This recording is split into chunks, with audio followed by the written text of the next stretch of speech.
The following is a special presentation of ABC Sports.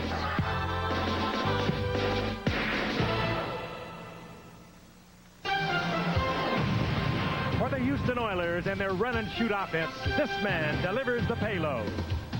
And this man is out to destroy it.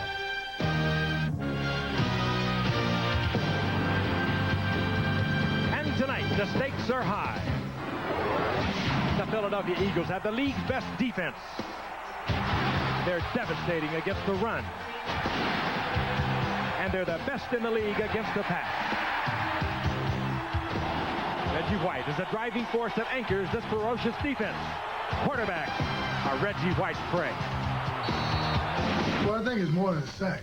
It's getting a hit on the quarterback. A lot of times you can hit the quarterback all game without getting a sack and cause interceptions, cause him to be really erratic. Consistency is what Warren Moon seeks now that a division championship is only one win away. The Oilers have the #1 passing attack in the NFL, but for the run and shoot to fire cleanly, it's Warren Moon who must be on target. There's no question that the focus of this offense is on my position. In order for this offense to play well, I have to play well, and I realize that every week out. A crucial game for both the Eagles and the Oilers on ABC's Monday Night Football.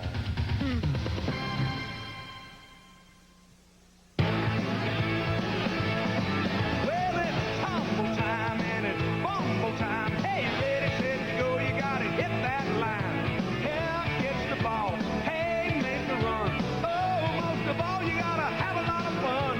We're gonna make you smile and get rid of your blues and do the Monday Night Football boogie for you. Are you ready to rock? Are you ready to roll? Are you ready for the Eagles and the Oilers? I think it's gonna be a smash mouth show. We're gonna make you smile and get rid of your blues. The Monday Night Football boogie for you. Are you ready for the football? It's the game of the week that's coming your way. It's Monday Night Football and it's time to play.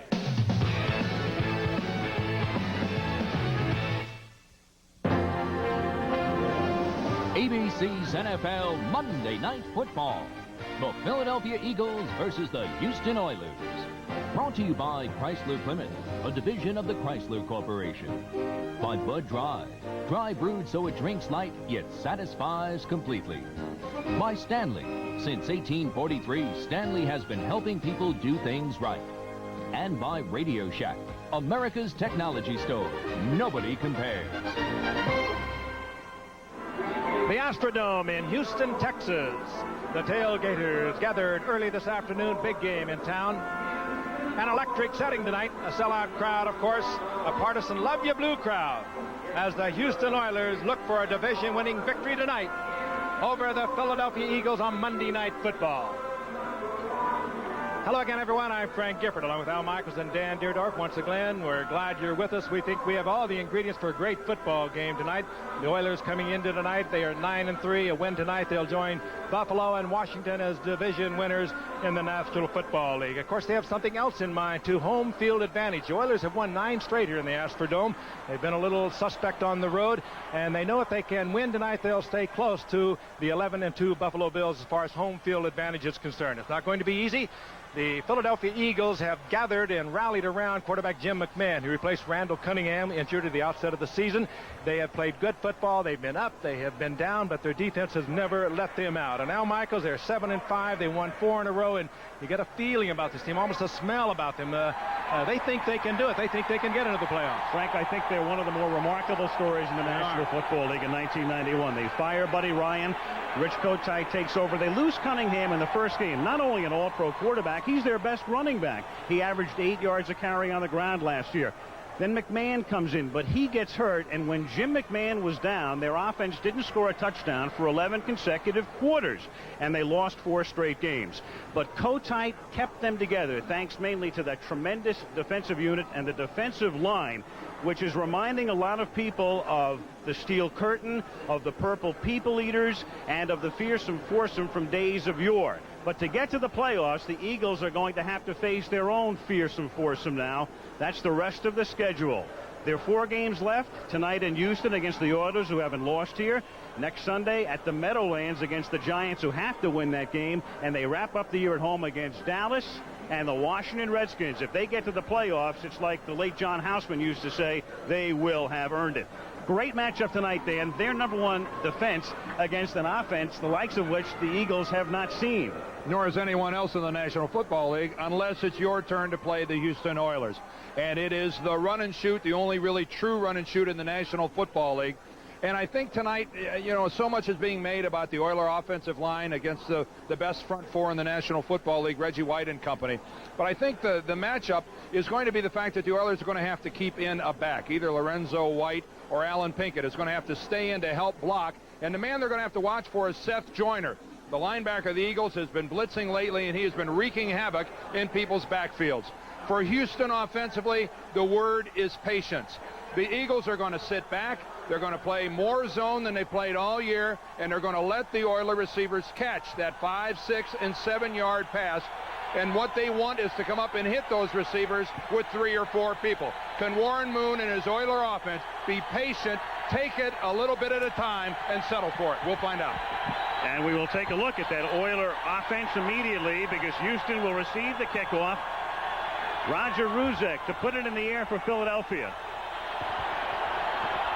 And before a full house at the Dome, here we go. A low bouncing kick, fielded at the 1-yard line by Alan Pinkett. And it's a good run back to start things for the Oilers as he is thrust out of bounds at the 29-yard lines. Warren Moon, all things considered, real good numbers for the season with 3,688 yards, but as many interceptions as touchdowns, and coming off the worst game he has had in a long time last week at Pittsburgh. 5 INTs. Pinkett starts as the sole running back. Jeffries, Hill, Givens, and Duncan, the great wide receiving quartet. Maggs, Munchak, Matthews has been a rock in the middle. Dawson and Williams, the interior line. And they will have their hands full tonight. From the 30, 1st and 10. Moon sets up the screen for Pinkett. And Pinkett is taken down up at the 33-yard line by number 99, Jerome Brown. Now the guys up front for Philadelphia. That terrific foursome, White, Brown, Pitts, and Simmons, and we also see Golick in the middle from time to time. They begin with 2 linebackers, Joyner and Evans, and oftentimes Evans will come out when they have the 2 backers in. Jenkins, Allen, Booty, Waters, and Hopkins, the defensive backs. A look at Reggie White as the Oilers come to the line of scrimmage, the 33-yard line, 2nd and 7. 3 receivers to the left for Moon, who fumbles the snap. That's what happened last week against Pittsburgh. And Pittsburgh recovered, and this week Philadelphia recovers. Same play. Moon fumbled the snap, and this time it is Byron Evans who takes over for the Eagles, and so Moon begins this week the way last week ended. You know, Al, and the Eagles surprisingly challenged with their regular 4-3 defense. They didn't go with 5 defensive backs. There you see the scramble for it, and Byron Evans coming up with it. But I was kind of surprised, Dan. The Eagles came out with their regular defense. Said, you beat our regular guys, Philadelphia, Houston, and once you beat them, you're going to beat the best. And you wonder how this happens with a veteran center in Matthews and a veteran quarterback in Moon. That is Philadelphia's 40th takeaway of the season in this, their 13th game. McMahon throws on 1st down, and it's a wobbly pass and incomplete, intended for Calvin Williams. Let's take a look at this Eagle offense now with Jim McMahon. Several seasons in Chicago, helped lead into the Super Bowl after the 85 season, a brief stint in San Diego, and then on to Philly. James Joseph, rookie out of Auburn, along with Keith Byers, the versatile one. Barnett and Williams are the wideouts. Keith Jackson, a slow first half of the season, has really picked it up. Heller, McKnight, Alexander's been good in the middle. Salt, and Anton Davis, the #1 draft choice from Tennessee. A terrible beginning this year, but improving, looking better week after week. 2nd and 10 as McMahon is under pressure and gets sacked back at the 45. William Fuller and Doug Smith. And this, boy, you mentioned Anton Smith. And here's William Fuller just putting an inside move that really was nothing special. I mean, watch how deliberate it is in going to the inside. And Davis appeared to be confused by the motion going on to his outside, became distracted, and allows William Fuller just a straight shot at Jim McMahon. And that is a bad beginning for Mr. Davis at right tackle. And Jim McMahon, you might notice, is not all that mobile back there either. You've been watching Philadelphia this year. You know you have to protect him. You protect him, he can do a lot of damage. You get to him, and you can take him out of the game. 3rd and 21. His big problem is with his elbow, but his knee bothers him, and so does his ankle. Still, he goes deep on 3rd and 21, and incomplete, and it's fortunate it wasn't intercepted. It was intended for Barnett, but he had no chance with 2 Oilers covering on the play, and it will be 4th down. And the other defense in this game is heard from. So much is made about Philadelphia, and justifiably so, with their tremendous defensive team, but people here in Houston know how good this ball club is as well. And Fuller just took Philadelphia out of field goal range with that play he made. Jeff Eagles takes the low snap. The rush was on, but he gets it away. They almost blocked it, and it's fielded at the 13-yard line by Pat Coleman, who gets tackled immediately. And the Oilers' second possession begins after a 31-yard kick. Kenny Jackson was down there to make the tackle. So we've played 1 minute 51 seconds in the Astrodome in Houston. The Eagles and the Oilers, no score.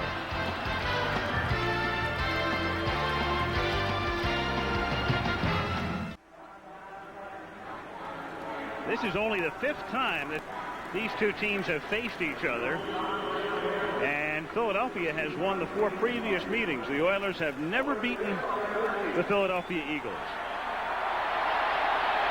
So they'd like to do that, and if they can do that, they will wrap up their first division crown ever. 1st and 10. Houston from the 13-yard line. Warren Moon gives the ball to Alan Pinkett, and he picks up 3, gets to the 16-yard line. It'll be 2nd and 7. Joyner is there to make the stop. Consecutive years without winning a title. Well, New Orleans has never won one, and they've been in the league for 24 years.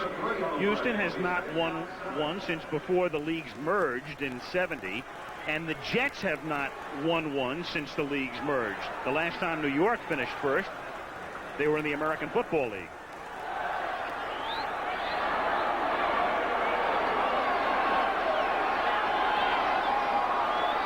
Second and 7 at the 16-yard line. No score early first quarter.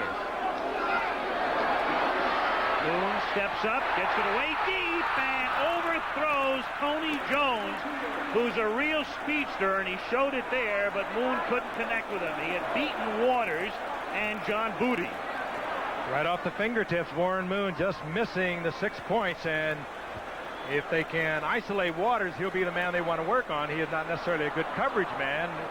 There were 2 Eagle defenders in that defense. Number 42 is John Booty. He was on the outside, and on the inside was Andre Waters, but wide open, and Warren Moon just missed. Yeah, but even though that was an incompletion, that serves notice on this Philadelphia secondary that you have got to make an adjustment, because Jones, the fastest of the Houston receivers, will run that pattern all night. He'll run that another 7 or 8 times. 3rd and 7 from the 16-yard line, and the play is dead before the snap. This may be a delay of game. Tom Dooley is the referee tonight. Delay of the game, offense, 5-yard penalty, 3rd down.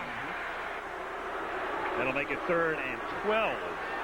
Jack Pardee in his 2nd year as the head coach of the Oilers. And Jack Pardee's running cute offense. And just a little refresher course. Warren Moon really directs it from the line of scrimmage. He comes up, looks over the defense. He has signals that he works to his 4 wideouts. They don't have a tight end. They usually make that signal at the line of scrimmage when he reads the defense. He'll try to read it quickly so they can make their adjustment. He'll look left and right. You'll see him look over the defense, and then you'll see him bark the signal right there, and now they know what they're going to do. 3rd and 12 from the 11-yard line. 4-man rush. Moon gets it away. The catch is made at the 28-yard line by Ernest Gibbons. And a first down. He's tackled by Izell Jenkins. Reggie White put the pressure on Moon, but he got it away for a 17-yard gain. And put the pressure on. Reggie White did. Warren Moon takes a shot, but again, this secondary of the Eagles giving a little too much ground. Look at all the room Gibbons has underneath. By the time there's a close by Jenkins, it's just too late. And there is the only man in the National Football League to average more than a sack a game during his NFL career, Reggie White. 1st and 10. The game's first down. The catch is made by Haywood Jeffries, who leads the league in catches, and he is pushed back by Eric Allen and Andre Waters from the 35-yard line. That is his 76th catch of the year, so he's on a pace to get 100. The league record is 106 by Art Monk. And again, as Dan mentioned at the very top of the telecast, Bud Carson, the defensive coordinator, I'm sure is going to try to avoid anything deep. Let's make them catch it underneath. Let's make them pay for it. Let's make them be patient. Let's don't give them anything big, and you've seen it work to Gibbons, and then they come back with Jeffries underneath. 2nd and 4 from the Oilers' 35-yard line. Evans and Joyner show blitz, but back off, and Pinkett gets tackled by Seth Joyner. Minimal gain, if any. It'll be 3rd down. Seth Joyner was sick before tonight's game. Several of the Eagles have had the flu this week, but Seth Joyner came down with it today. And Joyner vomiting before the game, running a temperature, and there was never a question whether or not he would play. And I think most football players who have played when they've had the flu or cold will tell you that many times play a little better, Dan. Well, I know one thing, that this game, if it was in Philadelphia and being played outside, would be more to Joyner's liking. It gets warm on the floor of the Astrodome, and it's not the ideal place to play if you're ill. 3rd and 3 from the 36. Moon had time, and the catch is not made by Ernest Gibbons. He protests, but the official right there, the head linesman, saying that it hit the ground. Coverage by Hopkins. 4th down. A little blitz on the part of the Eagles, and the Oilers picked it up, but again that isolates the single coverage on the part of the Philadelphia Eagles. Hopkins, a safety man, getting tied up on Ernest Gibbons. That's a bad matchup. But it was also an excellent call by the head linesman. He was right there, and he saw that even though Gibbons came up with the ball, you could see it bounce off the carpet. Greg Montgomery to kick.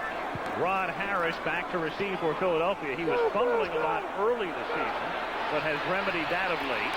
And from the 26, Harris brings it back to the 32-yard line. And that's where the Eagles will begin that drive after Al Smith makes the tackle. 9:50 left in the first quarter in Texas. No score.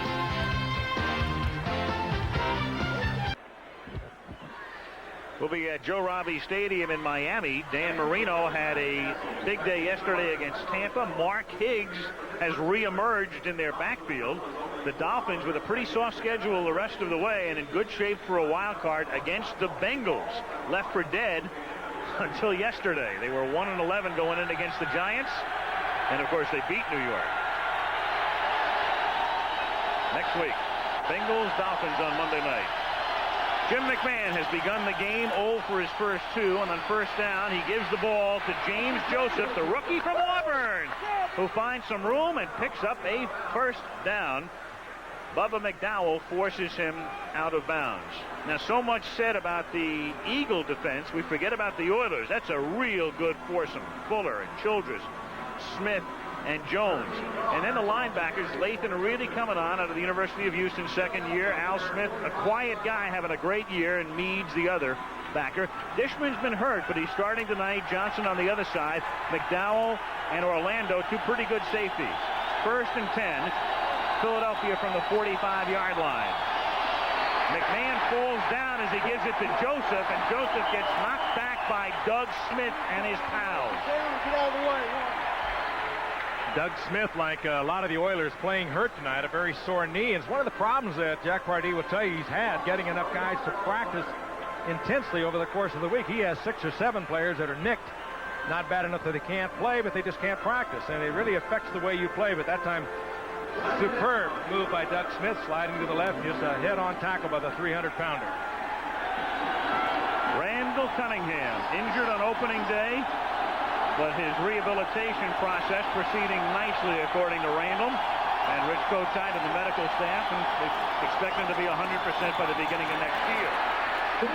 Joseph goes next to nowhere as he reaches the 45-yard line, and that's going to set up a 3rd and 10, and Al Smith, the middle linebacker, 54, is there for the tackle. He leads the team in tackles. Now, the league average from the line of scrimmage is 3.9 yards a carry. The Eagles a full yard below that, and that is the worst in the league. And only the 1986 New England Patriots in the past 25 years averaged less than 3 yards a rush. The irony is the Patriots made the playoffs that year, and the Eagles could very well do it this year. At least Richie Kotite doesn't tell you they're going to establish the running game to get the passing game going. Yeah. 3rd and 10 from the 45. And they dump it off to the venerable Roy Green, but he pays the price before he can get the first down. He is tackled by Chris Dishman, and then Marcus Robertson as well. The two of them converge to stop him about 1.5 yards shy of the first. Yeah, Roy sat back in the backfield and acted like he was going to block, and then just kind of slyly released through the middle of the offensive line, and it looked like he was going to get the first down. I thought he was going to pick it up.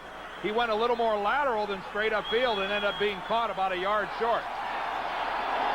Beagles the punt. Again, the rush is on, but he gets away a boomer.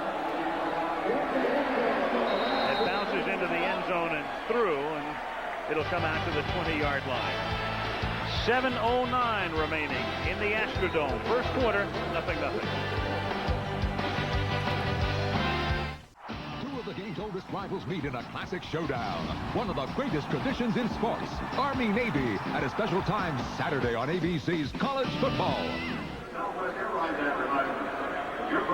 Jerome Brown has really come into his own this year, having a sensational season. You can make a case for everybody along that front line winding up in Honolulu in the Pro Bowl. Well, Jerome has been there with Reggie White. Really, Clyde Simmons is a guy that's really due to go. Their right defensive end. He leads the team, tied with Reggie with 11 sacks, and has never been to a Pro Bowl, and this year is, I think, his year. First down, Oilers from the 20, no score. This is their 3rd possession, and Moon has his pass knocked down by Jerome Brown on cue. Spotlight him, and he turns in a big play. Well, as is often the case, a defensive lineman blocks a pass because he didn't get off the line of scrimmage. Jerome Brown was really well blocked on that play and jumps up. You can see he's 5 yards away from Warren Moon and times his leap perfectly. Again, the Eagles staying with their pure 4-3. They can do that because Seth Joyner is such a good man on the pass coverage, and so is their rookie from Texas A&M, William Thomas. And now on second downs, they seem to have established a trend. They bring in the 5th defensive back, and William Thomas comes out. Now they're in their nickel. And Booty is that nickel back. 2nd and 10 from the 20-yard line. And the catch is not made. That's a one-hopper, and that's the second time that Gibbons has one-hopped one, but the head linesman was right there to say, no, sir. And that's the kind of a play that you wonder how many of those a ball game Houston can afford to waste. Moon had excellent protection. Everybody up front did a good job. Pink at the back made a pickup, and he had a wide open man and short hopped the pass. That is the, I mean, look at the protection Warren Moon got. Pretty stout up front, and he one hops it in there. Those are the kind you just can't afford to give away against Philadelphia. 3rd and 10, Houston from the 20. No score, 7 minutes to play, first quarter. And the Eagles come across the line. Jerome Brown, unless he was enticed, is the guilty Eagle. I sure didn't see anybody move. Encroachment, 99 on the defense. 3rd down. One of the things Warren Moon talked about that he had to do this week, all week in practice, they stressed on it, was Moon was going to change up his snap count. As a quarterback, he's very cognizant of not getting caught on going on 1 hut, 2 huts, and you can see he really caught Philadelphia that time by going on the 3rd or the 4th hut. What a break that is for his offensive lineman to have an intelligent quarterback change up the snap count. 3rd and 5. The blitz, it's picked up, and the pass is caught by Gibbons, who nearly has his head taken off, and a flag comes in after the play up at the 45-yard line. I think that was an elbow to the head. The flag was in there instantly. Who was that, Hopkins, that came up and unloaded? You're allowed to hit a player. That's obvious. This is a contact sport. But not with an elbow. You can't take a forearm and hit somebody in the head with it. You cannot do it. And I think what we're going to see here is a blatant shot to the head. And that will bring the flag. We have a personal foul. Number 48 defense. After the catch, he hit him in the head. And that's our roughness. Gibbons concentrating on the ball. He's totally vulnerable. Hopkins, instead of taking a pure shot, he just threw an elbow right to the head. Watch this. Coming in from the right. There is the elbow right to the face mask. And you're right. That'll bring the flag, and deservedly so. And Ernest Gibbons, there's the best look we're going to see. Right there, you see the forearm to the face. Wes Hopkins has had multiple personal foul games before, and starts off with one here in the first quarter. And that's a bad one. Ernest Gibbons was helped off the field. And Wes Hopkins is the man who received the personal foul penalty, costing his team 15, moving Houston into Philadelphia territory for the first time in the game at the 40. Pat Coleman, 87, takes Gibbons' place. Moon, nice protection, then throws over the middle, and the catch is made by Haywood Jeffries. No, the head linesman says no, didn't have it. And that was really, I think, a high-quality play by Seth Joyner, who strips the ball away. That's the kind of catch Jeffries is going to make. I think Joyner just did an exemplary job of stripping Jeffries' arms away so he didn't come away with the catch. He is one of the best in the leagues at anything to do with pass defense. Look at that. He's all the way back about 15 yards, gets back into the play, strips it out of there. This guy can blitz. He's good against the run, and as you can see, good against the pass. 2nd and 10 from the 40-yard line. That's Coleman in motion. Moon, chased by Joyner, then has it tipped out of bounds. Joyner chased him, and Mike Golick knocked it down, and a flag is down at the 34-yard line. I think we're going to have one of the Houston offensive linemen downfield. This is going to be an ineligible receiver, I think. Yeah.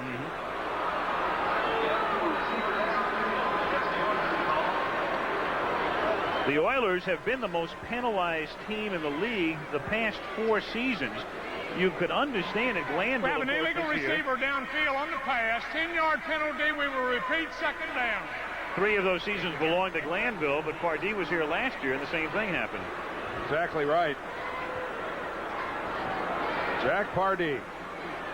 Some people win, some people lose, some people hang in the middle. This guy wins no matter where he is. Great all-pro linebacker with the Rams, and then later, of course, with the Washington Redskins under George Allen at both places, and they continue to look at Ernest Gibbons, and don't know for sure whether that elbow got through the mask or not, but they are icing down his nose at the moment. 2nd and 20 at the 50-yard line.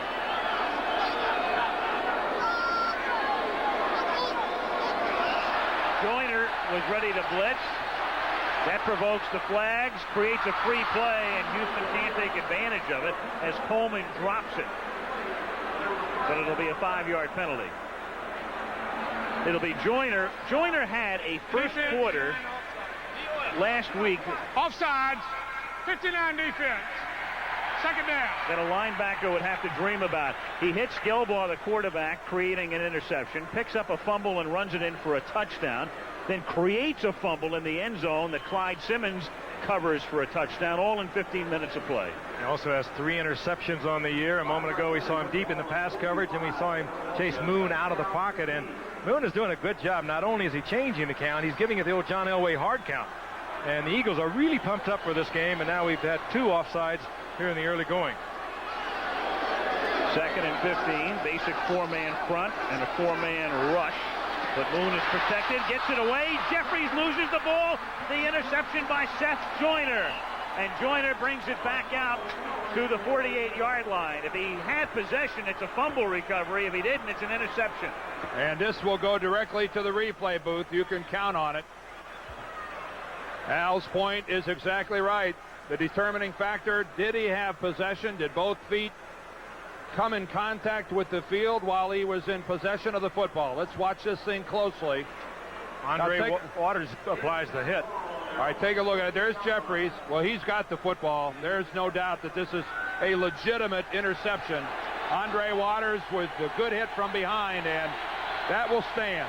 It's officially ruled a reception and then a fumble, so it would be a fumble recovery and a run back as Byers carries for the first time and takes the ball across the 50 and into Houston territory at the 48-yard line. Darrell Smith, the backup lineman, holds him up before he collides with the bench. And as the Eagles do so well, they create turnovers. Even with mistakes, Wes Hopkins' personal foul, Joyner's jumping off sides, still they're good enough to overcome these types of mistakes. Waters with his helmet right on that ball. Yep. They've been doing this all year long. 2nd and 6 at the 48. 5:55 to go. First quarter, no score. That's Maurice Johnson, the second tight end in motion. And McMahon airs it out, and open is Freddie Barnett. And Barnett is inside the 10. He beats Richard Johnson. It'll be 1st and goal from the 9. But did he have both feet in bounds? They'll take a look at it. Well, Richard Johnson certainly is hoping not, because he gets smoked. Barnett goes by Johnson. I'm not sure what Johnson was looking at, and let's take a look. There is the catch. There is the left foot. The right foot is out of bounds. That's not going to be a catch. They'll bring that back. Yeah, they're going to bring that back. You can see he was moving backwards. The left foot was plainly in the field of play, but the right foot came down on the sidelines, and nobody has ever tried to run a play quicker than Eagles just did. The officials have ruled catch out of bounds on the sideline, and he's being reviewed by instant replay. No, the officials ruled a catch. The officials ruled it inbounds. Yep. He meant catch, comma, and then out of bounds. Yeah. And there's little or no question about this. Barnett just flew by. Well, now, the question is, where was the right foot when he caught the ball? You know, Kenny, can we back that thing up? Yep. His right foot might be down when he first makes contact with the Al, ball. I agree with you. There's a question as to whether his right foot was down before he had to make the left foot go down. Let's look at it here. Did he catch it with the right foot See, that's down? his left foot in the air. Is his right foot down there? It's obscured by Johnson. Oh, now again, we're dealing with having to see something conclusive to overturn what was called on the field. The back judge, Bill Lovett, was right there in perfect position to view it. Well, if anybody's got another look, we do. All right, let's look here. All right, there's where he has possession. The right foot is in the air. That looks like a pretty... We have an incomplete pass. Yeah. They ruled it. I mean, that was the conclusive look. Yes. The first look was inconclusive, but they ruled it an incompletion off the inconclusive look. And we are most honored to corroborate the evidence. It was not a catch. And meanwhile, kind of lost in all, that was the fact that Barnett just blew by Richard Johnson. Yeah. And we're going to see some more of that. And you saw Chris Dishman walking back with Johnson there, trying to bump him up a little bit. All right, again, what's at issue here is the right foot. There's the catch, and the right foot is plainly up in the air. The left foot will come down, and then the right foot hits out of bounds. One of the rare times they're going to catch Houston in a man-for-man situation. They love the zone. And that time they were man-for-man, and Barnett just blew by Johnson. 3rd and 6 from the shotgun. McMahon fakes the give, throws to Byers, and Byers takes it to the 44-yard line, loses the football, but he was out of bounds, or was he? They're going to rule he was down because the ball came out when Byers hit the ground. Play is dead. At least that's what they called it. They're saying the ground caused the fumble because he kept the clock winding. And it is Philadelphia's ball. Ground caused the fumble. Play is dead where Byers was tackled at the 45-yard line. but not enough for a first down. And that was exactly the right call. But he is 2 yards shy of the first. The Eagles have to kick field goals to put it in the air.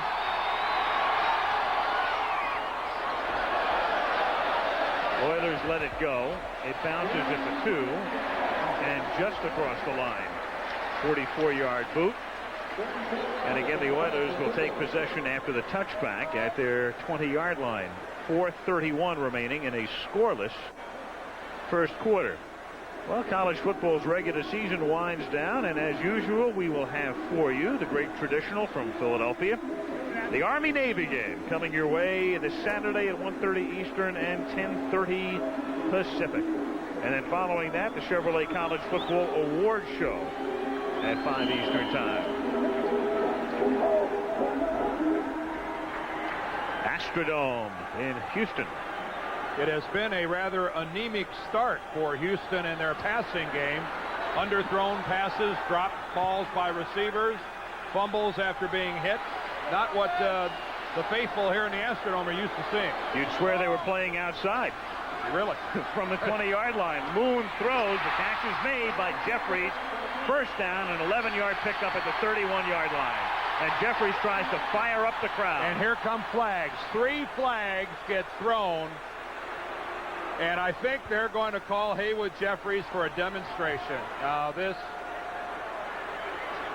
let's see if that's the call.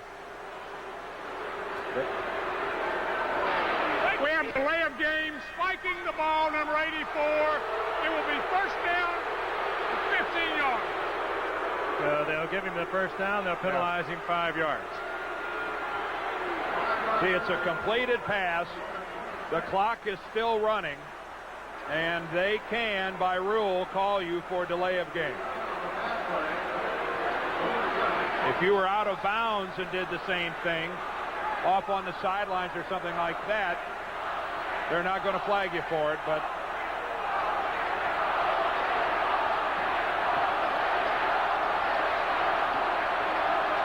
I think it's been that kind of a frustrating beginning to this ball game for Jeffries and the Oiler receivers. And right now there was cause for a mini celebration to have a catch, Frank, and a completion that was good for a first down. That's true. Right now, I think they're trying to figure out where they should spot the ball. I don't think they've spotted it in the right place. Well, should be up around the 31-yard line. He catches it at the 31. And the penalty. Right. They're correct because that's the end of the play, and then it's a dead ball foul, 5-yard penalty back to the 26. Right. We're sure, but they're not.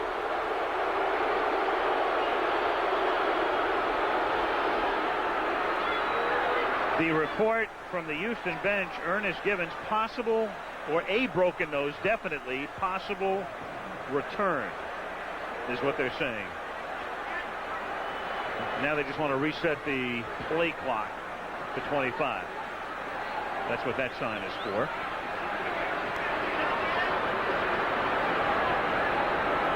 Philadelphia going in and out of their regular 4-3. They change on almost every play, either back to the 4-3 or the nickel. And a couple of times they've had 6 defensive backs in. Bud Carson, the defensive coordinator, giving Houston a different look on almost every play. Well, it's 4 DBs and 3 linebackers now. And Reggie. Alan Pinkett. Stopped by Reggie White. Pinkett is the smaller of the 2 running backs. You would think, especially if Philadelphia is able to mount a lot of pressure against Moon, they would bring Lorenzo White, the bigger of the 2, who outweighs Pinkett by about 25 to 30 pounds, into the game. And there's White now standing on the sidelines, and you're exactly right, Al. White, the best pass blocker of the 2. Pinkett, probably the more explosive runner. And given Philadelphia's turnover ratio, Pinkett is a sure-handed ball carrier if you're going to run the football, so they like to have him in there for the run. Moon on second down throws, and the catch is made by Drew Hill in his 12th year, stopped by Eric Allen out of the 32-yard line.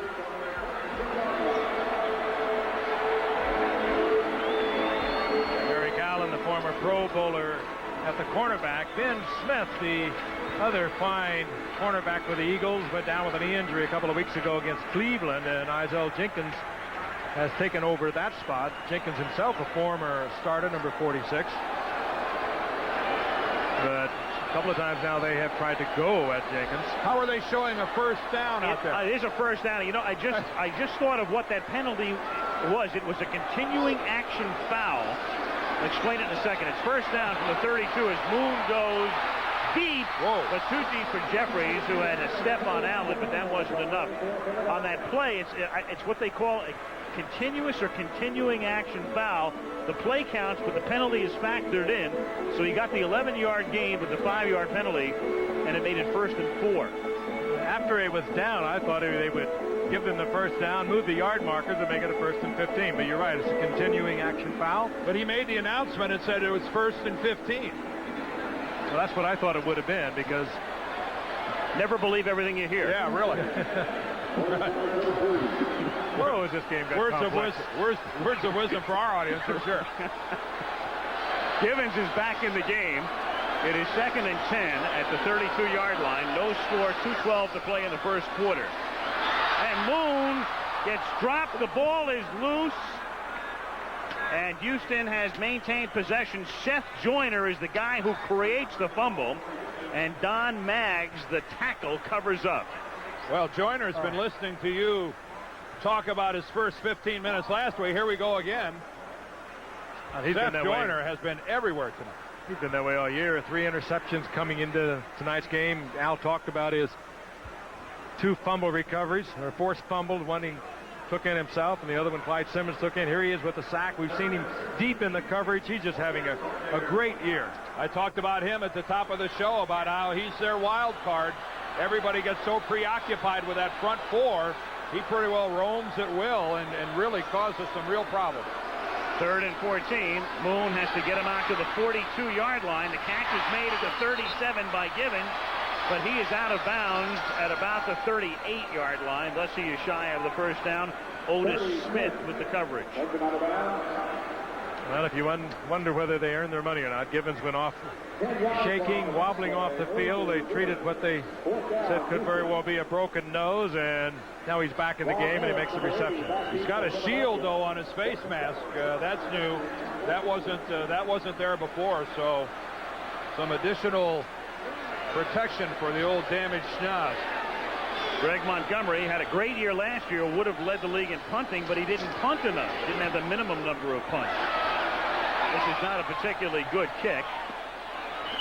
And it is out of bounds at the 27-yard line, and Philadelphia will take it at that spot.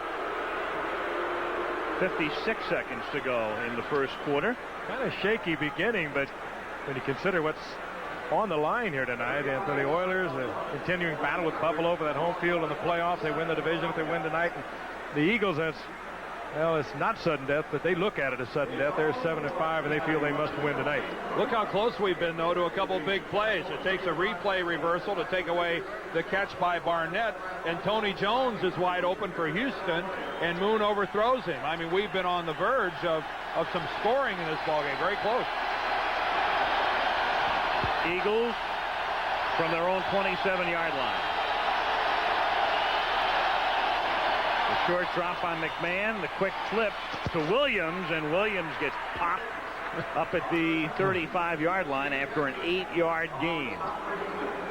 Yeah, we've talked about Seth Joyner tonight, the left linebacker for the Oilers, having himself quite a year or two. Lamar Lathan has his own 3 interceptions, a 52-yard touchdown early in the year against Cincinnati. He's been everywhere.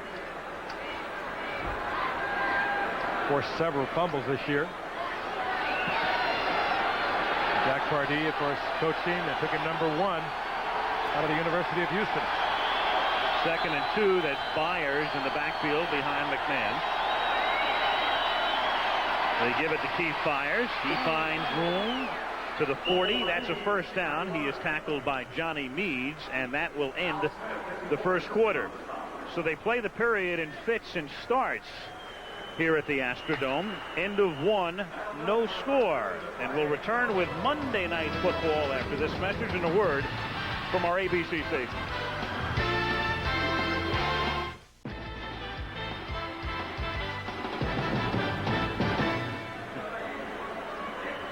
There she is. Mary Lou Retton gave us so many thrills in the '84 Olympics, won the all-around gold there. She's with her husband, a former University of Texas quarterback, Shannon Kelly, and they're looking on and enjoying tonight's game.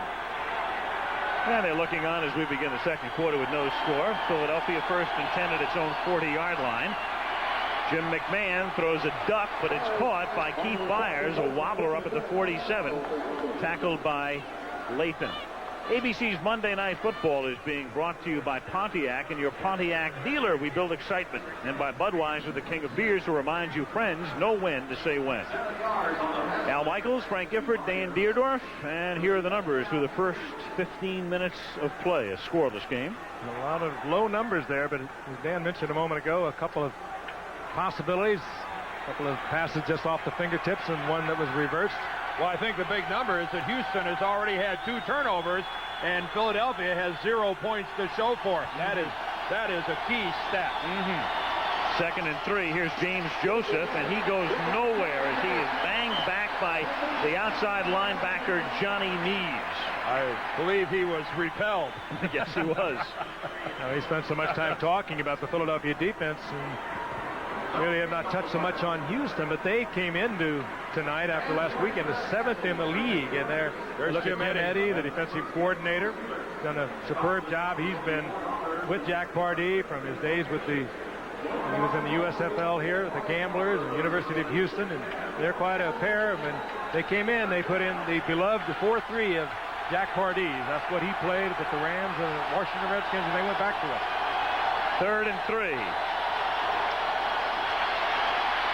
McMahon, that's his nicest looking pass of the night, caught by Green, first down to the 32. And McMahon, who has to take shots and have it elbow massaged all day long on game day, is not the man who's hurt. That's Ron Heller, his roommate, who is shaken up. The tackle, 73. Oh, and this will really deal a fit to the Philadelphia offensive line. They'll have to go into Heller is really an anchor for them. Heller and David Alexander, their center, the 2 real anchors on that line, with Ron Sold at the right guard. And now Antone Davis is really going to have to carry more than his own weight over at right tackle. Darrell Smith, number 63, will come in. Let's see if we can pick up the injury. He's working against Sean Jones. Good work so far. Oh, yeah. Oh, there comes Ray Childress flying in there, and he's blocked into the legs of Heller. Watch on the left side of your screen. That's Childress coming in, and you can see he collapses the right knee. And boy, does Heller, did you see him pull it out? He was able to get it out of there, and I think that really helped a great deal. He just did get it out, too. That could have been horrible. Meanwhile, downfield, really a nice catch by Jetstream Roy Green. Roy Green came in the 4th week when they were down to nothing. Calvin Williams was hurt. Everybody was limping around, and he came in. They put him in against the Steelers. 6 receptions on that day, and was the great All-Pro from the St. Louis Cardinals. At the age of 34, still performing. And officials timeout.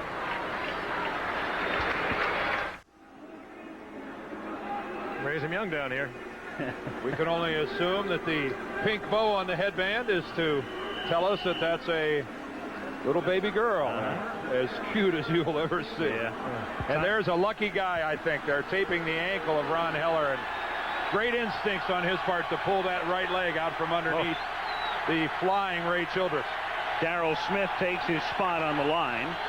1st and 10, Eagles from the 32 with no score early in the second quarter.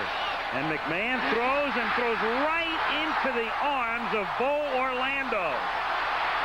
And Orlando brings it back to the 32-yard line. And Frank, I'll let you explain where he was attempting to throw that ball. Well, there's not an eagle in the area, and he had plenty of time. Somebody could have changed up a pattern on him.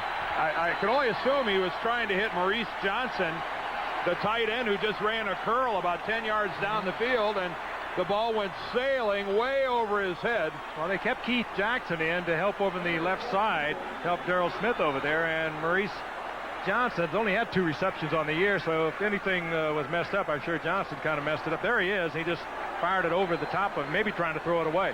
Penalty is on the run back, by the way. Yeah, right. You saw that, and that's going to occur during the run back here. And so Houston will have the ball offensively, just not in as good a field position as they thought. But that ball just did. I mean, watch, here's a great look at it.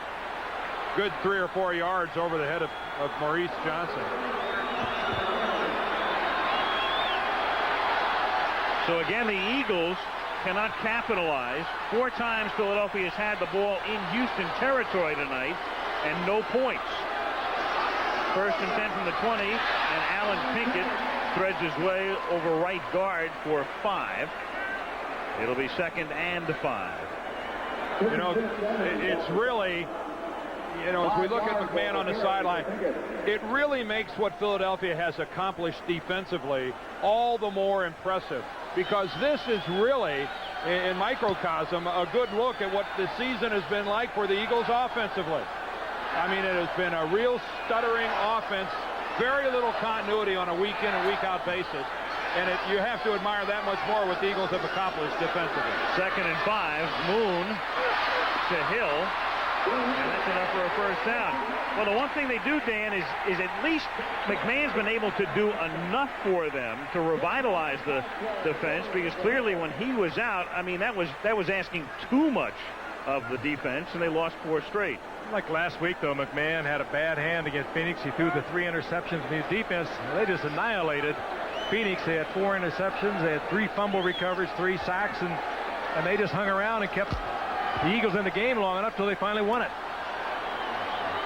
They have been the unit that has held them together, and McMahon has at times been brilliant, as he was for throwing over 340 yards against Cleveland when it comes from behind win.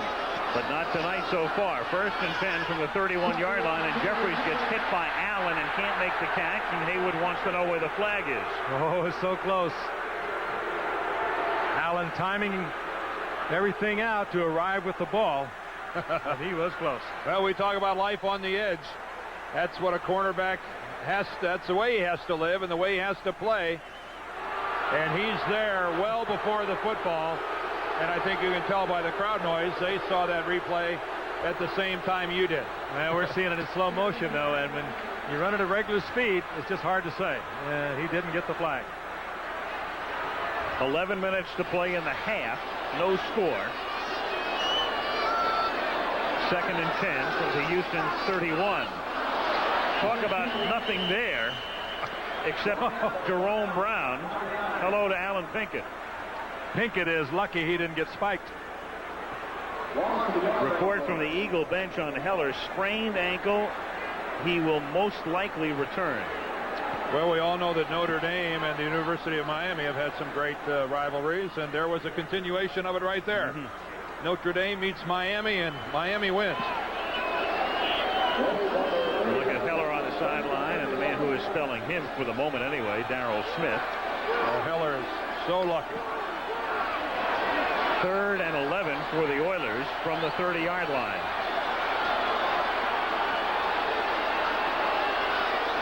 Drew Hill is the man in motion. Here they come on the blitz, and that's John Booty giving Moon a greeting at the 19-yard line. A changing look by Bud Carson, the defensive coordinator. They come with the safety blitz. They bring Seth Joyner, one of the linebackers, and it's really tough to protect your quarterback. You don't have a tight end you can keep in and protect. That means those defensive ends are coming in from so much closer. Here they come. Booty is the bottom of your screen, and there's just no way that Munchak could get out there and get him. Had he been on the outside of a tight end, he would have been far enough for Munchak to get there. Here's Montgomery to punt. Rod Harris back to receive. It's a bad kick. Good bounce. A very, very good Houston bounce. That was a terrible looking kick, and they're fanning it, and it's a 27-yard bounce and roll. That'll look pretty good at contract time. 9:43 to go in a scoreless 1st half. Better to be lucky than good. Boone was lucky. Dan Marino is trying to throw the Dolphins back into the postseason pool, but they must avoid the hook of the Cincinnati Bengals next week on ABC's Monday Night Football.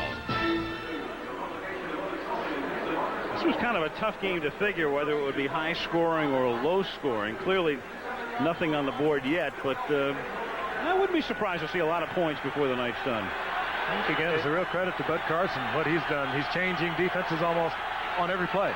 Yeah, but you got two defenses that are allowing, what, 16 and 14 points a game. So, I mean, a lot of points in a game like this is 20. Well, I think the defenses are capable of creating some points on their own, as Philadelphia proved last week. Houston clearly can do it. But to this point in the game, we played 20 minutes and a couple of zeros up on the board as Byers takes around the right side for a gain of about 4. The one thing that is obvious as you watch these two teams go at each other is that it's December. I mean, like in hockey, the way it picks up during the playoffs, and the same in any sport in postseason, the month of December in the NFL falls into that category. The urgency involved with both teams knowing that they have to win a game, it's what makes it exciting even if there's no score. 2nd and 7. Ron Heller is back in the game, and that is rejected by Doug Smith. And Houston has a 99 of its own. That's right. Jerome Brown batted one for the Eagles wearing 99, and there's Big Doug doing it. Houston coming with the blitz, and Doug Jones just laying off the line of scrimmage out there to pick up a screen if there was one. Jim McMahon read it, tried to go to the short man, and he batted it away. Doug Smith having a big year after a troublesome one a year ago with a bad back. McMahon is perfect in his read, tries to get it to the back coming out of the backfield, and Smith laying on the line of scrimmage looking for a draw or a screen, bats it away. 3rd and 7. 8:51 to go. First half. Nothing. 4-man rush, pressure in the sack. McMahon is dropped at the 16-yard line by the two outside men, Sean Jones and William Fuller. And if you were wondering, Ron Heller was back in the offensive line. That was just a total collapse right along the line of scrimmage. I think William Fuller went through 3 people to get there. He went by Anton Davis. Keith Jackson, the tight end, is staying in there as well. Watch Fuller, 95, go between Jackson, go between Davis, and then he's going to run over a back. Then he goes right through James Joseph and ends up on top of the quarterback. And Jackson couldn't even hold him. You triple team a guy, and he still sacks your quarterback. They're going to get one of these before the night's over. Jeff Beagles, there's a flag down. It's out of bounds at about the 43-yard line. There's a flag at the line of scrimmage. Tom Dooley will tell us. They're getting closer and closer to blocking a kick. Disregard the flag. There is no foul. He pulled a man on the line of scrimmage, but nobody went through the hole. TV time. Okay. Well, you're not allowed to pull anyone out of the line of scrimmage if you bring a linebacker through that gap. TV time, huh? Commercial. Let's sell something. And that's the rest of the lineup tomorrow night, complimenting the great Craig T. Nelson and coach. Tim Allen in home improvement. Full house. Roseanne. Home front. All part of the big Tuesday night lineup right here on ABC. 1st and 10 for the Oilers from the 44-yard line. Moon throws over the middle, and Drew Hill makes the catch.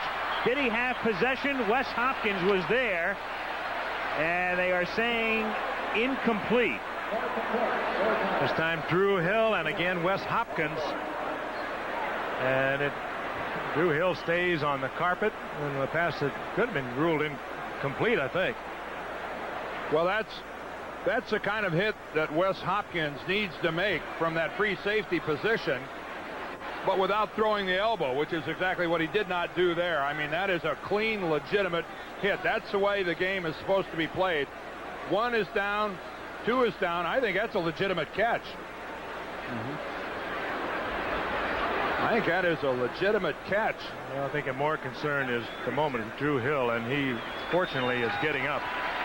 He took a tremendous shot. You saw his head just ricochet back. Hopkins coming in there with the shoulder, perfectly legal. When you send those little guys across the middle, that's what's going to happen. Well, I think he came down. Now, just toss this out. There's 1, there's 2. He gets hit, and then the ball comes out when he hits the ground. I mean, that...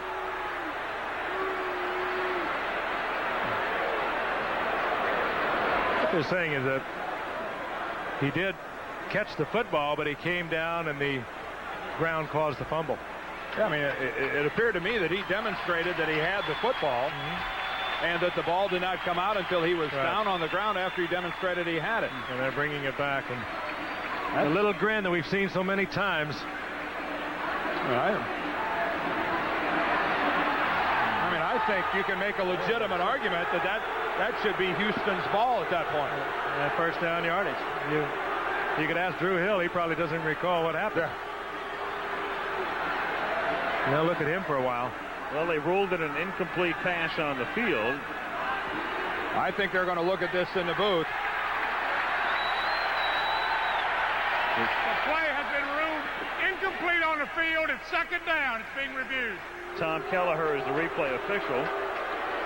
The criteria is that they want you to have both feet on the ground and demonstrate that you have possession. After the vicious hit by Hopkins, a vicious but legal hit, I thought possession was intact until Hill goes down and touches the ground. I mean, at that point in time, it's a legitimate catch. I think he's got the ball there. He's still got it there, and then the ball comes out. I mean, Richie, of course, doesn't understand the need for a replay. Whose ox is being gored, I think, is the appropriate question here. And the goree that time was Drew Hill. And I think at Drew Hill, he's been doing this for 12 years. Came from the Los Angeles Rams back in '85. We have a reversal. It's a catch. We're going to bring it up. Give Houston a I mean, I think that's first down. Is that right? Yeah, and I think that's why we have the system. Like it or don't like it, that's where it works effectively.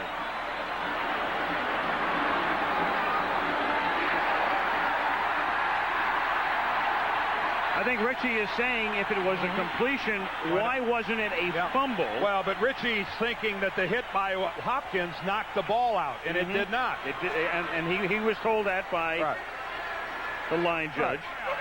Right. That is exactly the way we described it, and that is an effective use of instant replay. There, Jim thinks that ought to make you happy. And earlier we saw one with Barnett, which could have led to a quick Eagles touchdown. They brought that back. But I wonder if we're going to get to position to where we look at every reception with the replay, stopping and starting the game. Well, they better would have been if you would have sent that message collect. First down for the Oilers at the 36-yard line after a 19-yard gain. Moon, here's the screen to Pinkett.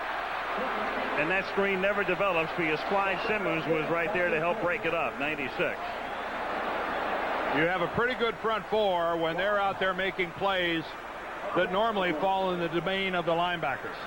I mean, when you've got Simmons and Brown and people like that out there snuffing screens, normally a job for the linebackers. That's when you got talent to spare. As Bud Carson said when he inherited this job, it's the best. Collectively, it's the best defensive line group he's ever coached, and we got to go back. He coached that Steel Curtain group with the Pittsburgh Steelers back in the early 70s. He says this is the best he's ever had. Second and 11 at the 37-yard line. 7 minutes to go in the half. No score.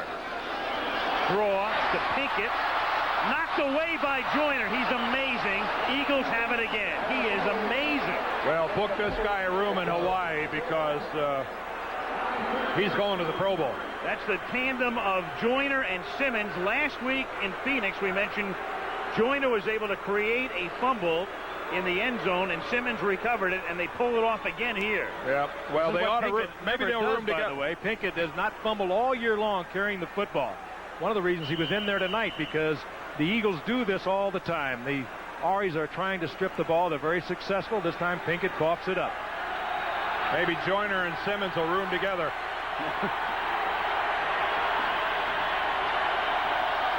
First down for the Eagles from the 33. They have been unable to capitalize on all of the breaks the defense has given them. This pass is caught up at the 40-yard line by Calvin Williams. That's a gain of 6. The guy for Philadelphia that's been very quiet tonight is Keith Jackson, the tight end.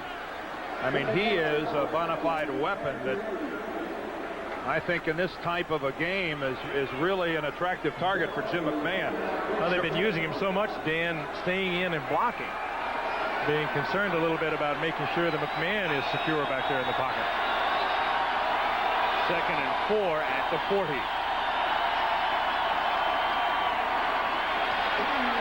Byers nearly was stopped behind the line of scrimmage and then just keeps on moving and has a first down as he gets it across midfield to the 48-yard line of the Oilers.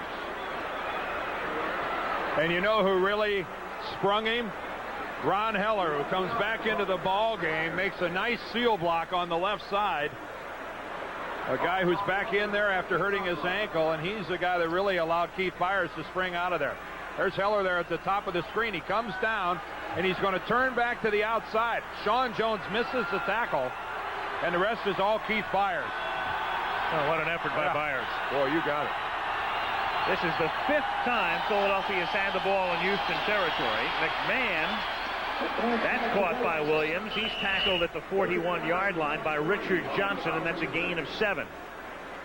Clock running with 5:15 to go in a thus far scoreless first half.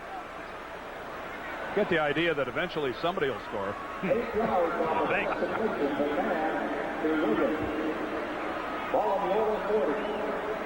Jim McMahon has an amazing ability to read defenses. Every time you talk to one of the Eagles or their coaches particularly, they're almost in awe of the way he can read a defense so quickly and deliver the football.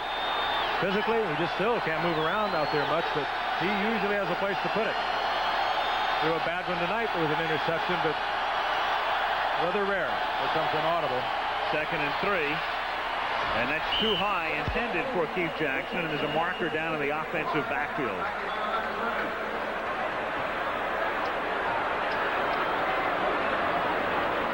And that's against the Oilers, and that is going to give Philadelphia a first down.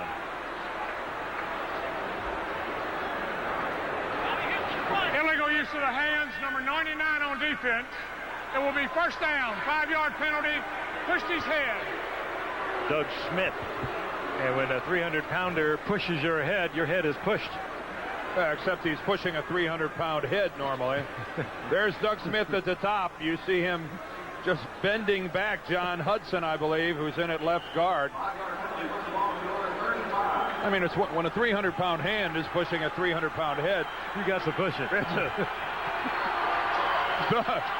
Doug, baby's got to wet it down where the old radiator's overheating. First down at the 36-yard line. McMahon sets up the screen for Byers. And that's a nice tackle made by Johnny Meads as Byers tried to cut it back inside at the 35-yard line. Eagles drifting back into what they did against Phoenix, and instead of running the ball, they use a little two-man screen to almost turn it into their running game. There you see it, the two men out in front of it, and it's really nothing more than running the football. The timing really looks screwed up on that one, Frank. Byers was 3 yards outside his two blockers. Neither one of them ever got a chance to do anything for him. He's got to stay back to the inside. Exactly. And choke his motor a little bit and let one of those guys get a kick-out block. 2nd and 8, one of the rare times tonight Philly comes up on a two-back set. And McMahon throws a wobbly duck that's incomplete. Keith Jackson says, "Where's the flag?" McDowell covering, and the official says it's in my pocket. 3rd down. He might have had a legitimate "where's the flag" too. It's very close as McDowell was in there on the double coverage of Jackson. Every time he comes off the line of scrimmage, they're picking up two men on him. They're timing the hits pretty good out here tonight on both sides.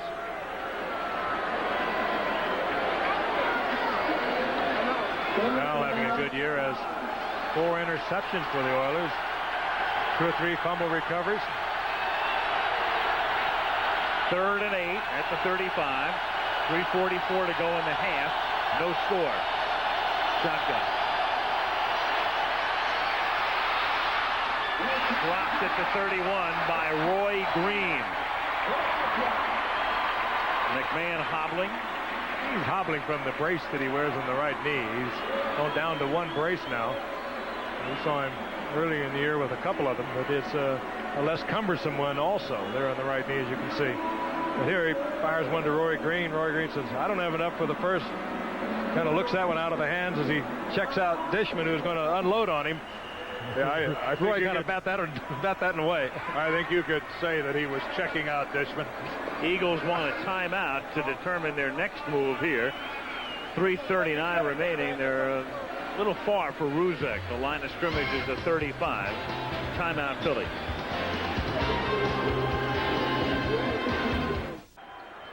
After the timeout, the Eagles send in Roger Ruzek to ostensibly attempt a 52-yard field goal. Longest this year, as you see, 48. Last year in Miami, outside, he kicked a 53-yarder and a key one. Well, forget that. Now he's coming off the field, and they're going to punt it. I think they probably are concerned about it getting blocked out here. They're very sure of their defense. They just don't want anything blocked at this point. You have to, the trajectory off the field goal from this far has to be so low that could be blocked very easily. Eagles hangs it, but the Eagles cannot down it. And thus it comes back to the 20-yard line. And they pick up 15 yards on this punt. 3:31 remaining. Now, we talked about the remaining schedule earlier of the Eagles. The Giants have the toughest remaining schedule of those in playoff contention. The Raiders, who meet Buffalo next week in L.A., the second toughest. And then Philly, including tonight's opponent, the third toughest. So it's going to be a tough road to the playoffs for the Eagles or the Giants. And there it is. Here tonight, Meadowlands next Sunday, and then home against Dallas and Washington. The only good news in facing Washington is the Redskins could have everything locked up by that weekend. That game may not mean anything to the Redskins. The Oilers have got a tough looking schedule ahead too. We'll talk about that later. Moon had a little trouble with the snap, and then has a lot of trouble with guess who? Oh, don't even say it. Now maybe you'll stop off in Canton on the way to Hawaii this year. Seth Joyner. Get fitted for a bust. A career and a night and a half. He's had a great year, and of course he's sort of been in the shadow of Reggie White and Clyde Simmons and Jerome Brown for a long time. He's played this way for several years now. Came up as an 8th-round draft pick, a little guy, about 215, 220 pounds, and he's developed into one of the premier linebackers around. Two sacks. A great look at him tonight. 2 sacks, a forced fumble, and a fumble recovery after the Hall of Fame first quarter he had in Phoenix last week. That's an 11-yard sack. 2nd and 21. Under 3 minutes to go in the half. Here's Jeffries. And that's a nice open field tackle by Wes Hopkins at the 15-yard line, making it 3rd and 15. Houston, I mean, this is an offensive powerhouse, or has been. But tonight, look at this. Fumble, punt, fumble, punt, punt, fumble. And on this drive, they are 3rd and 14. It looks like the usual regular play sheet for the Philadelphia defense, though. So back to the next to last week of 1989. That's the last time the Oilers did not score in the first half. 3rd and 14. Joyner showing blitz there in the middle. But then he backs off into coverage. And Moon throws, and that's complete up at the 28, but not enough for a first down. Jeffries makes the catch, but they gave him room underneath. Booty with the tackle, and the Oilers have to kick as we come to the 2-minute warning. Good play by Booty. Former Jet, played under Bud Carson with the Jets, and he forces the play inside first down yardage on the part of Jeffries. 7 possessions for the Oilers. 3 fumbles, 4 punts. There's Randall Cunningham, and he'll be the subject of our halftime feature. We'll check on his progress, and then we're going to take a look at the playoff picture at halftime tonight. That'll mess up your mind. Oh, yeah. I think that's where we have our annual visit by Professor Irwin Corey to try to explain it. He's here. Houston to kick on 4th and 2. Montgomery to punt it. Ron Harris, that's a great kick. Tremendous kick. Harris fields at the 11. Nearly gets tackled at the 9, and then does. Boy, we're putting a calculator to it now. 60 yards. And -3 on the return. A net 63-yard punt. That'll work for you.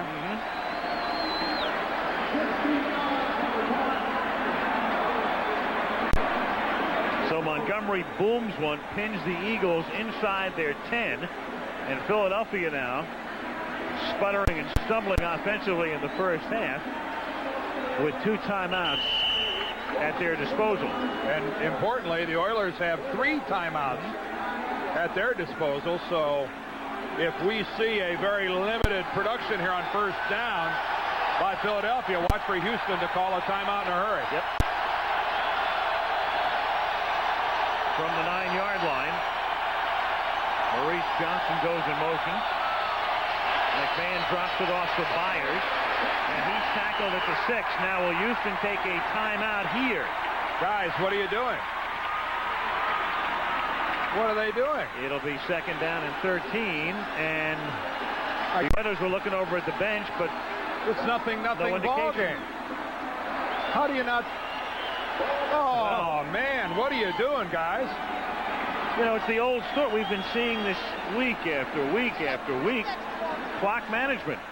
You just want to hire an assistant coach. Clock management only. 1:19 to go in the half. Well, that hurts there. Oilers cost themselves about 20 seconds that time. The deal is, if you're going to call a timeout, you got to say to yourself, hey, look, if this play winds up this way, we call it immediately. I think it was closer to 30 seconds than 20 seconds. I mean, that you just have to wonder why it wasn't communicated out to the defensive team before the play. If it's a negative yardage or short yardage, call the timeout instantly. Absolutely.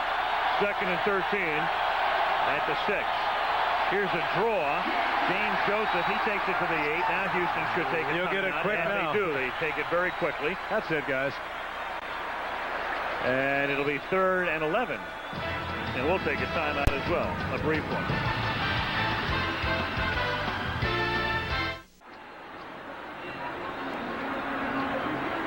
Third down and 10 for Philadelphia from the 9-yard line. 1:12 to go. And if the Eagles don't pick up the first down here, you can count on the Oilers taking their last time out. And if the Eagles try for the first down and it's an incomplete pass, Houston is spared having to use that final timeout. So if it is going to be in the air, look for some very high percentage toss. McMahon from the gun.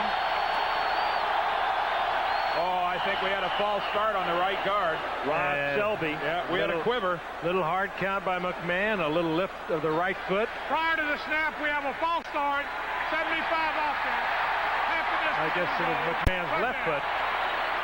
But when you're thinking defense out there, you're thinking get to the quarterback. Watch McMahon's left foot with a little hard count. Watch his jaw. Twang. And here they come. Center David Alexander popping his head up also, which he's allowed to do. 3rd and 14 from, we'll call it the 5-yard line. 3rd and 14.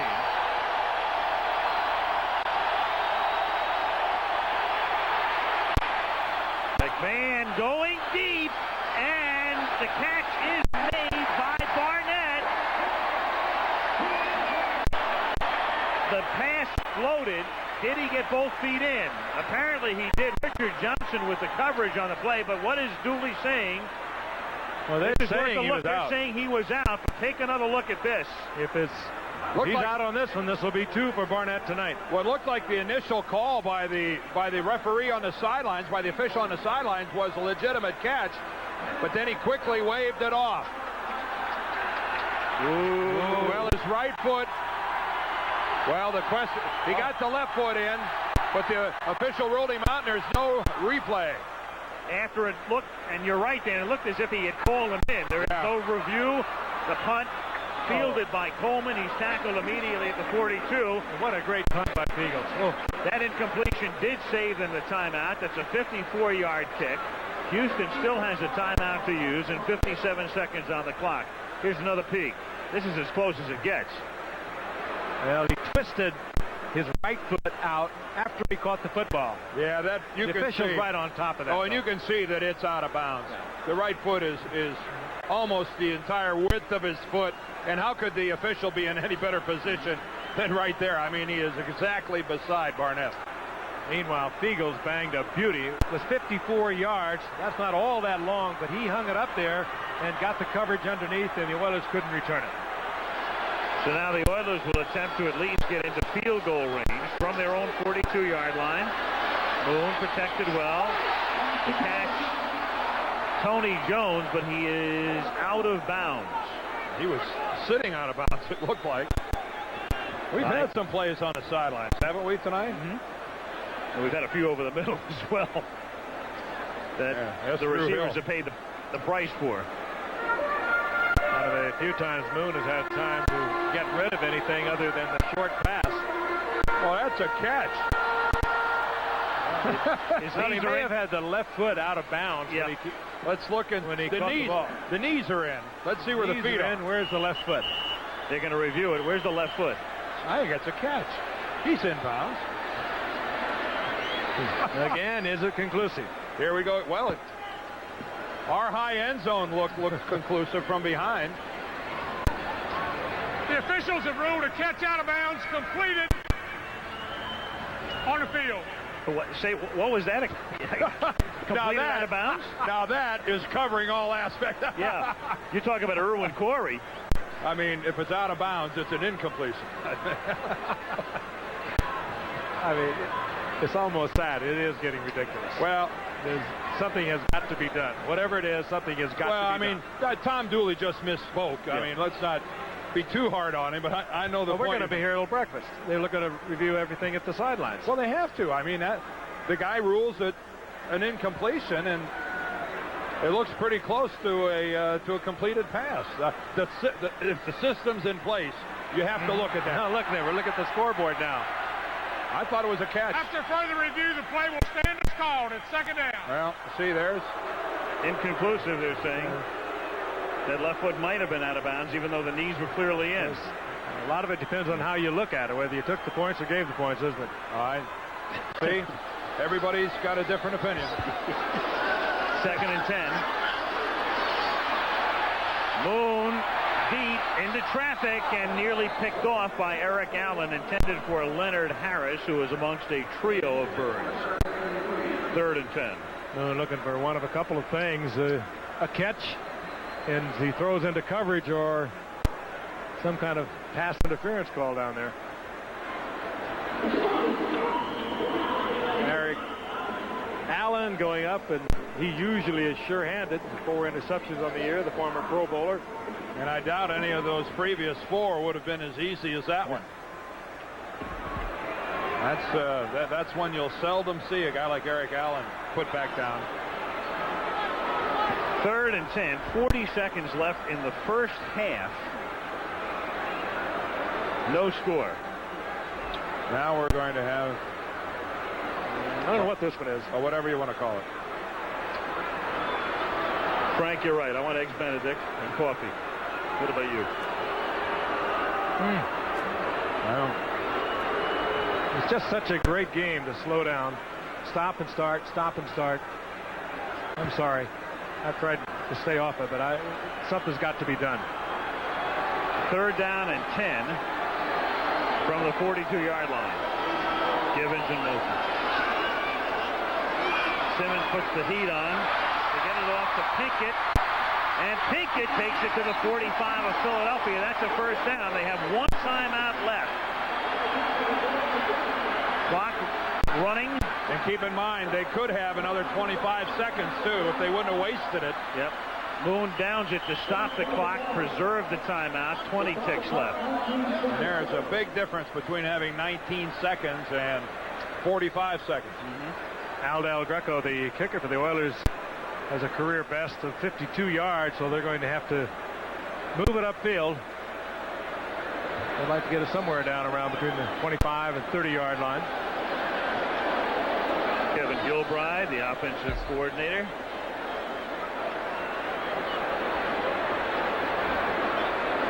You remember Al Del Greco when he was in Phoenix that time we were there for a Monday night game? They ran a fake field goal towards the end of the first half on like 4th and 17 or 20 yards to go. Yep. They didn't make it. Close. Moon throws, and that's batted incomplete, and that is Eric Allen who got his hand on it. And we're down to 15 seconds. Pass intended for Jeffries. The Eagles lost a very talented cornerback in Ben Smith, who tore up his knee and is going to be out for the rest of the year and probably part of next year. Izell Jenkins has replaced him, and yet Warren Moon continues to try to work over here to Eric Allen's side of the field. And I'd try to find greener pastures somewhere than challenging number 21, Eric Allen, one of the best cornerbacks in the NFL. Exactly right. There are a lot easier people around than locating 21. 3rd and 10 at the 45-yard line. This is a free play as the Eagles jump. Moon goes deep, and that's batted by number 30, Otis Smith. There's a marker down. That play took 6 seconds. We're down to 9 seconds remaining. Reggie White had come across the line. That ball was just underthrown. 12 offsides, 92 defense, 5-yard penalty, 3rd down. Moon again being effective, switching up the snap counts. You can watch his body. You see how forcefully he's barking out the signals, and I touched on it earlier. That can be such an aid to your offensive line and your pass protection as a whole. Ooh, is this guy good? Still not in field goal range. It's 3rd down and 5 at the 40. They should probably try and throw it over the middle and then get the timeout. They're not going to get anything on the outside. There they go. Moon over the middle. The catch is made, and the timeout is called as Givens gets tackled by Miano, and at least they will get an opportunity to take the lead on a Del Greco field goal. Eagles were not giving up anything on the outside. That's a good call. You pop it over the middle. You just did have the time to call timeout. And a 42-yard attempt for Del Greco. You could be the first ones to put the points up, and that could make a big difference. You know what I have to notice, too, Dan and Al, is when you play the Oilers, one of the things that happens to your defensive linemen, and even the great Reggie White and Clyde Simmons, every play is a wind sprint for them. Moon putting that ball 45 times in the air, that's going to be a wind sprint every time for them.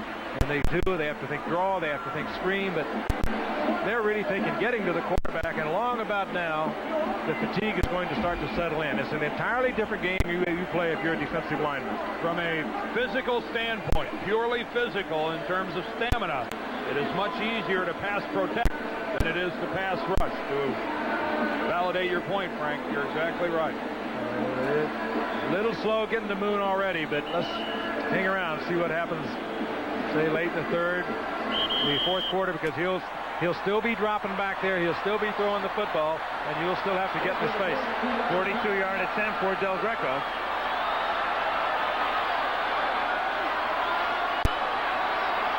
Final play of the half. And he just makes it. Just inside the left upright. A veritable avalanche of points here in the first half. Long first half. It ends with Houston on top. Oilers on top. Another look. It doesn't get any closer than this. 3-0 Houston. And we'll be back with halftime activities after this message from the NFL and a word from our ABC station.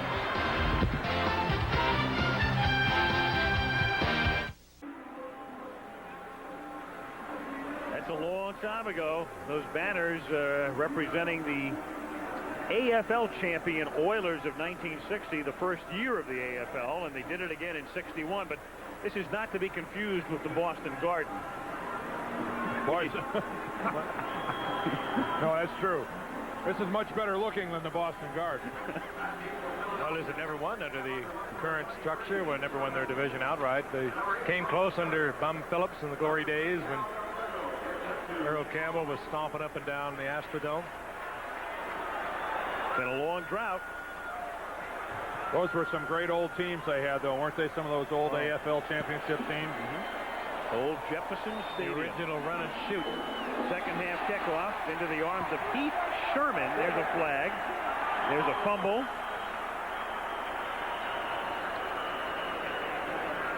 And another flag comes in even later. And I can only assume they're ruling the ball down before the ball was seen rolling around. Didn't Hoyle Granger play for the Oilers? Certainly did. One of the great names ever to play the game. We got an illegal block. Number 42 on the run back. 10-yard penalty will be first down. John Booty. And there it is. Pretty obvious. I'd say that's a little illegal. It's almost like our camera guys were looking for him. How about if Hoyle Granger and Hokie Gaijan were in the same backfield? That would, of course, Bobby Hebert would have to be the quarterback. The Don Klosterman that brought the old Oilers together. He signed anyone who he could put a pen in their hand. Some of them were already signed. It didn't matter. They were building a league, not just a football team. Eagles start from their own 8-yard line, 1st and 10. And they give it to Keith Byers, and that's a 1-yard gain. ABC's Monday Night Football is being brought to you by Ford and your Ford dealer. Have you driven a Ford lately? And by Magnavox. Smart choices for smart people. The ingenious products from Magnavox. They're smart, very smart.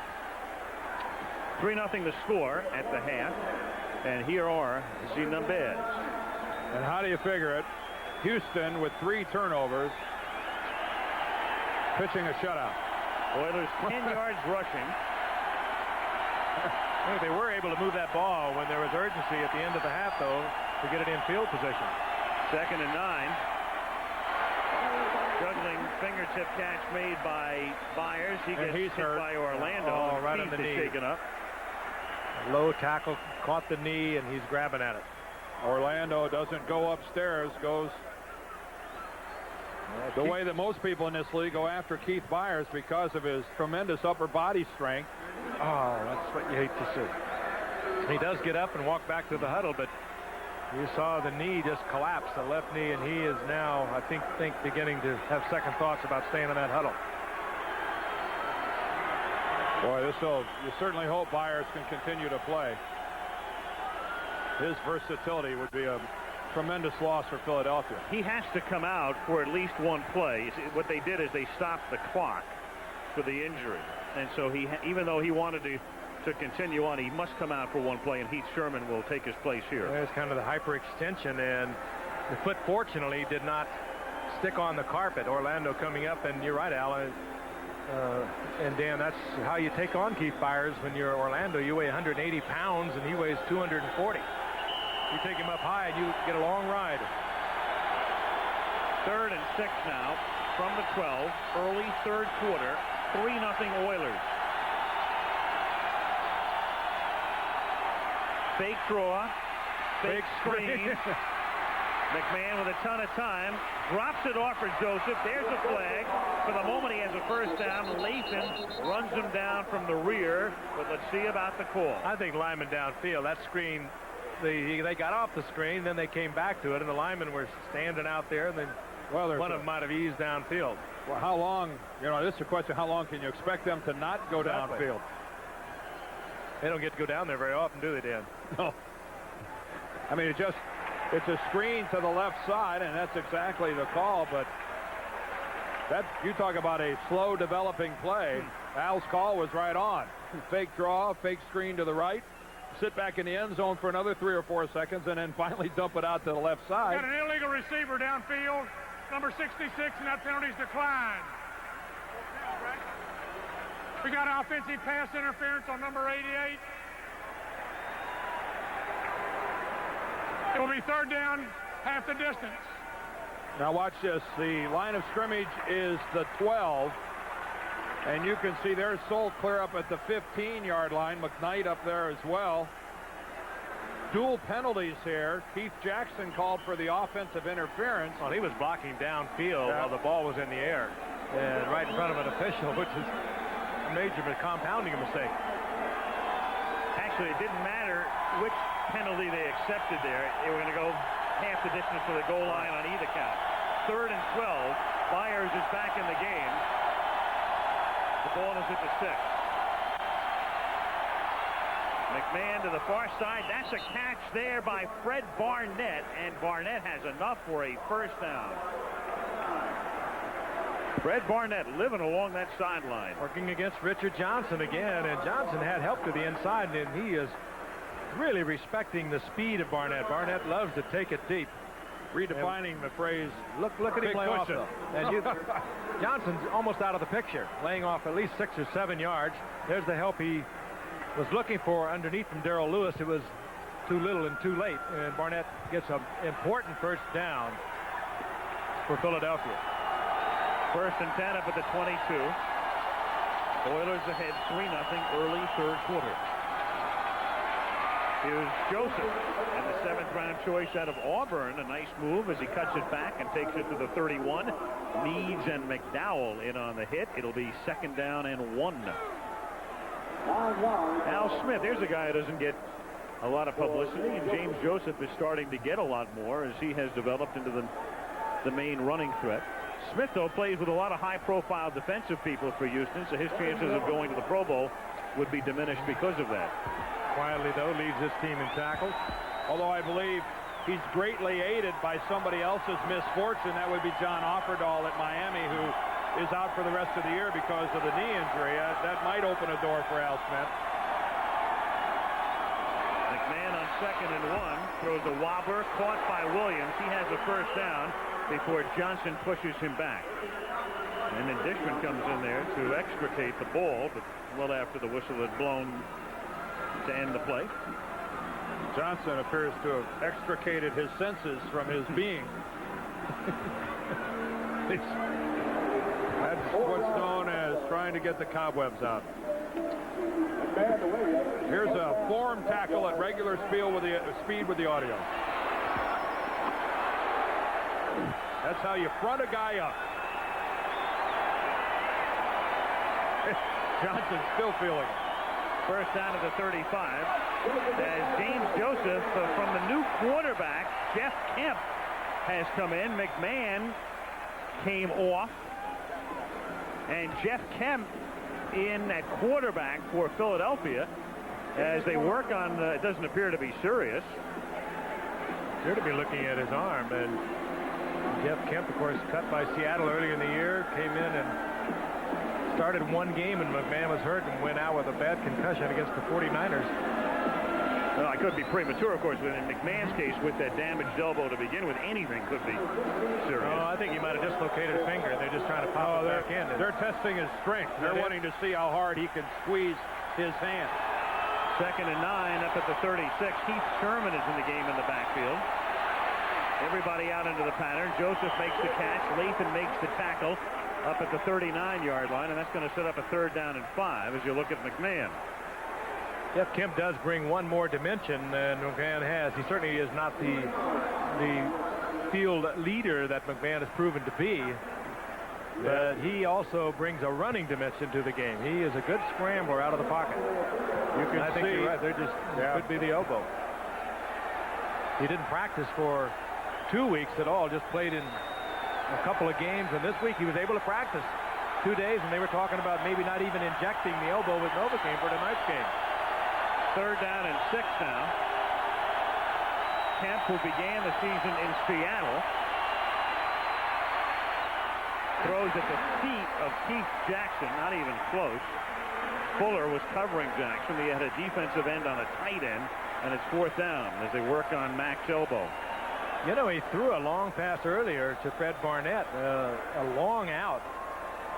That was after the first pass right after the half, and that could have maybe got it. As you can see, good things happen to the Eagles only when Jim McMahon is the quarterback. He has engineered the only touchdown drives of the year, and when Big Mac is on the sidelines, precious little happens for the Eagles.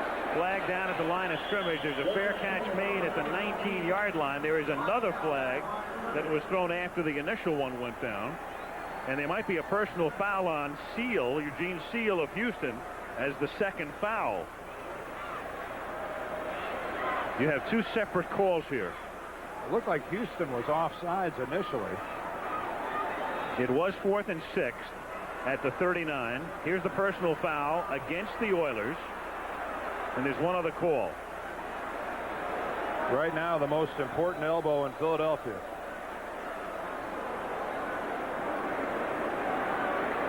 Even though we're in Houston, that was just a manner of speaking. McMahon didn't work it out at all against Cleveland. Came on, had a big performance with that elbow. He woke up in the morning and they thought he couldn't play. And then last week he couldn't work out. And this week he was able to put in a couple of good sessions, and they were not so much concerned about it. There's Seal, who winds off with a offside. 29 on the defense. Penalty is declined. We got a personal foul, unnecessary roughness, 53 with a forearm to the face, doing a post-possession foul, penalized from the end of the run, half the distance. How big is that? Well, if it had only been the first foul, it wouldn't have been a first down because it was 4th and 6, but this gives them a first down. There's 53, Seal, right in the middle of the pair. Oh, he's being grabbed by the throat by Rose. And Rose, number 55, is the player that Seal cranks. It's the second guy who always gets caught.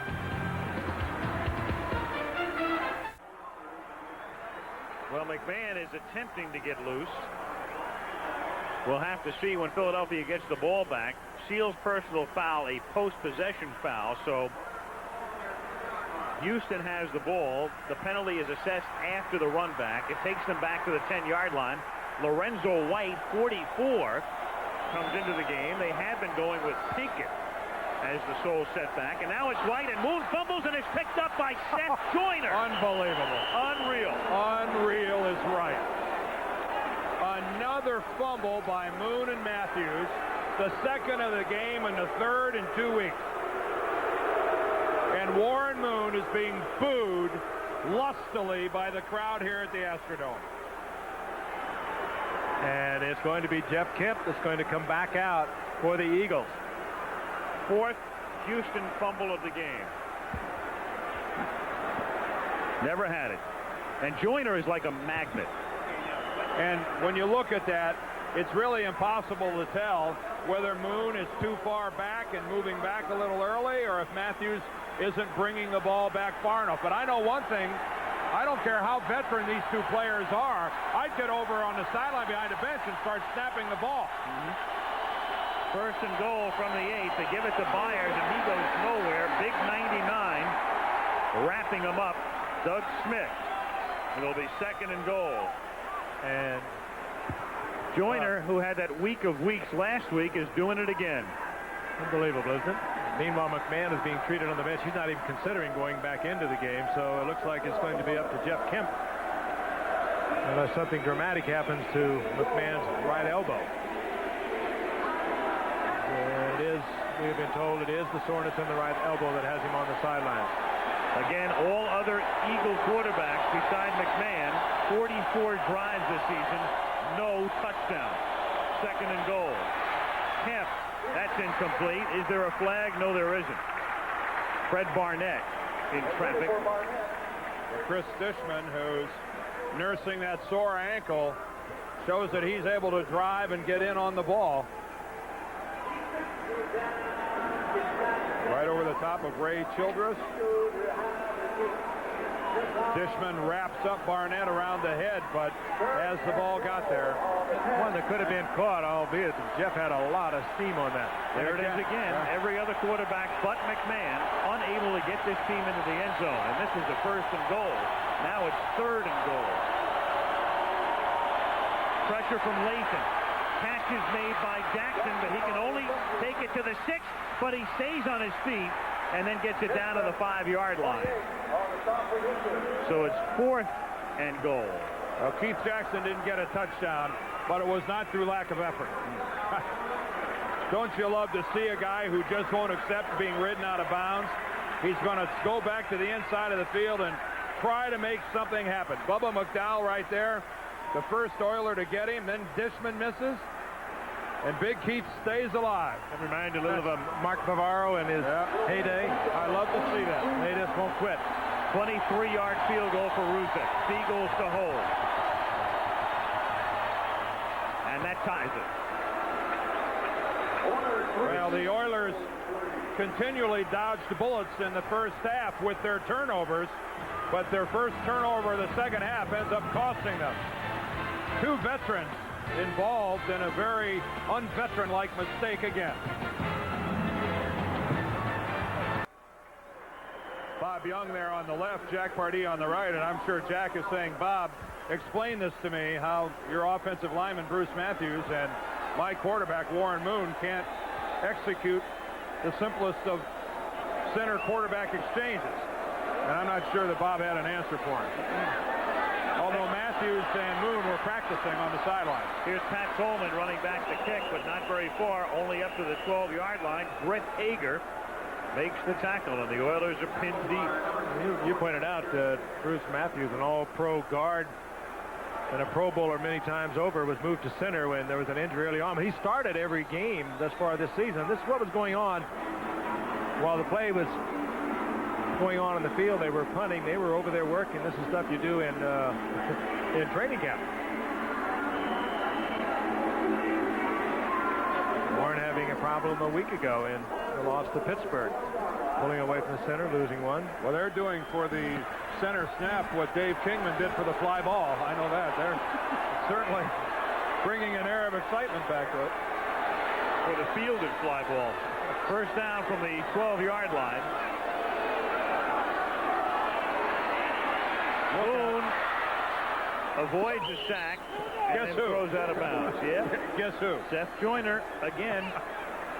Hey, that's, you know, he's having a great night, but in all honesty, when you have got Reggie White and Clyde Simmons on either end, Jerome Brown pushing the middle, and you have the quickness that a Seth Joyner has, and you can go with a smaller linebacker when you have playing that 4-down linemen that are so big. He is so quick out there. He can do it all. But those other guys are making a lot of things possible for him. Yeah, he has the luxury of coming either from outside on both sides, choosing his gap up the middle. It really is the best of all possible situations. Those big guys take care of everything else. 2nd and 10 at the 12. 7.5 to go in the third. Moon lofting it, and that's batted away by Eric Allen. Great move intended for Jeffries. The pass looked as if it was going to be there, and once again, that's the 4th time, I believe, Allen's gotten a hand on it. Well, I tell you, we can take a look at this again. You're going to see a great play by Eric Allen. He was beaten. He had to get some speed, and what he did, he looked into the eyes of Jeffries, and when Jeffries looks back for the ball, that's the only time Allen turns around. He timed it perfect, and that was a beautiful play. Well, the happiest man in this stadium is Izell Jenkins, the other corner, who isn't used to having people go after Eric Allen like this. And that's a ball that just a little farther, and that's a completion. 3rd and 10. Oilers at the 12. Eagles nearly jumped. No flag. Moon under pressure. Pass incomplete. Well, they come with the safety blitz, the Eagles. They did it so late that Warren Moon had already called the play. They come in on both sides. Now, the play has already been called, and there comes the safety blitz.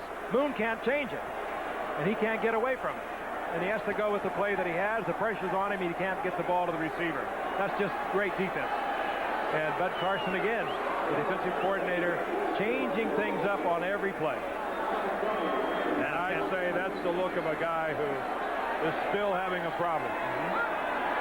Montgomery to punt.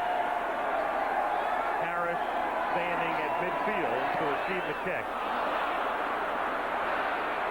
Low line drive caught by Harris at the 46, and he is whacked back by Eugene Seals. Some people are born with a low center of gravity. Eugene Seal is such a person. Harris, he was mad because he didn't break it. He ought to be happy just getting off the field in one piece. Look at this. Walk.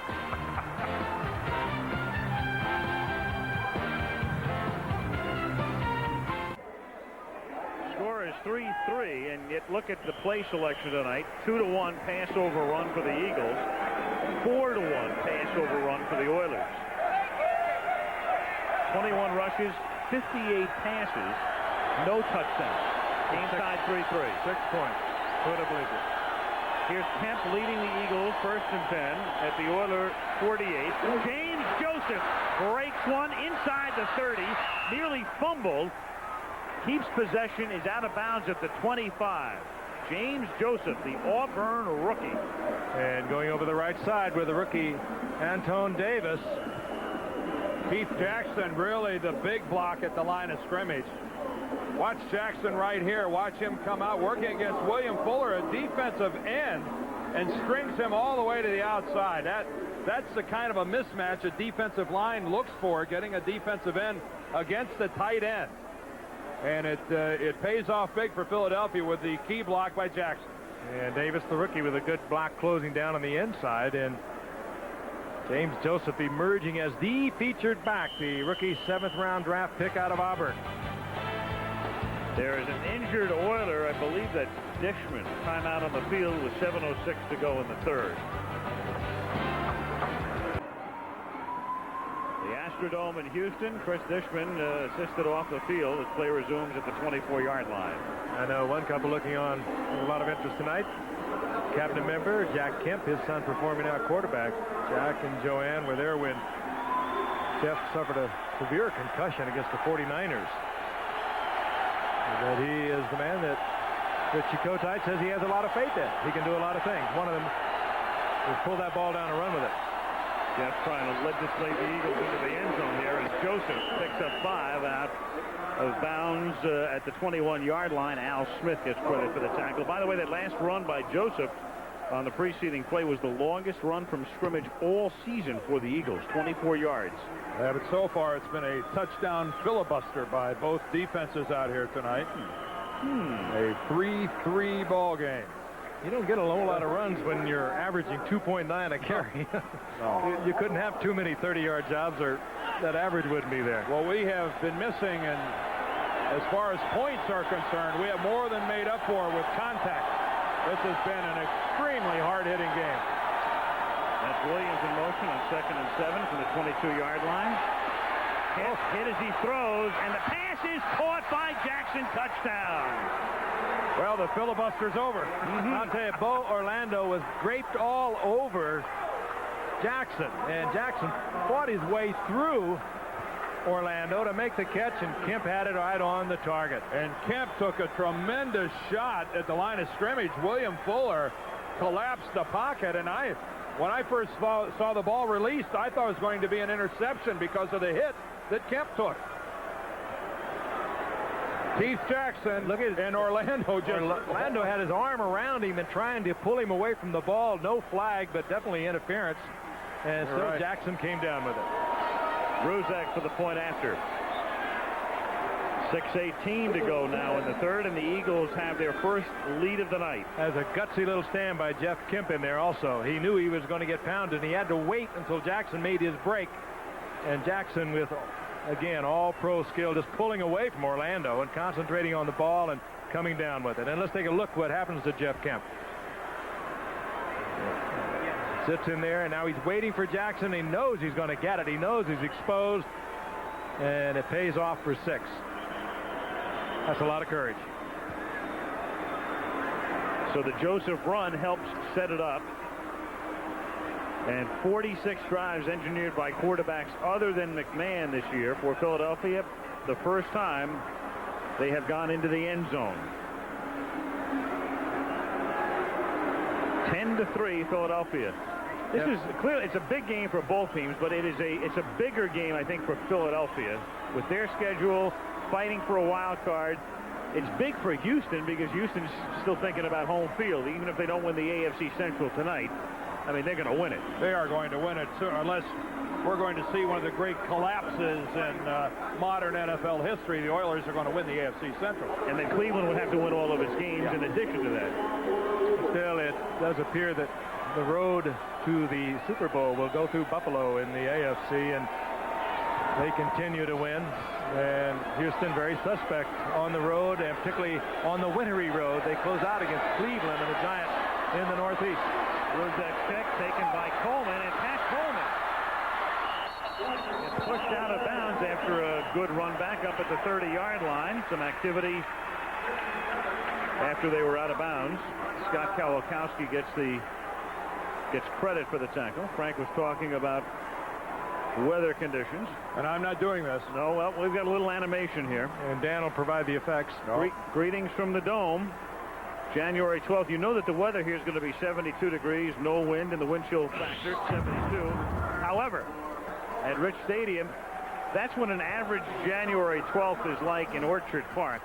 14 miles per hour. Wind out of the north-northeast. What do you think, Dan?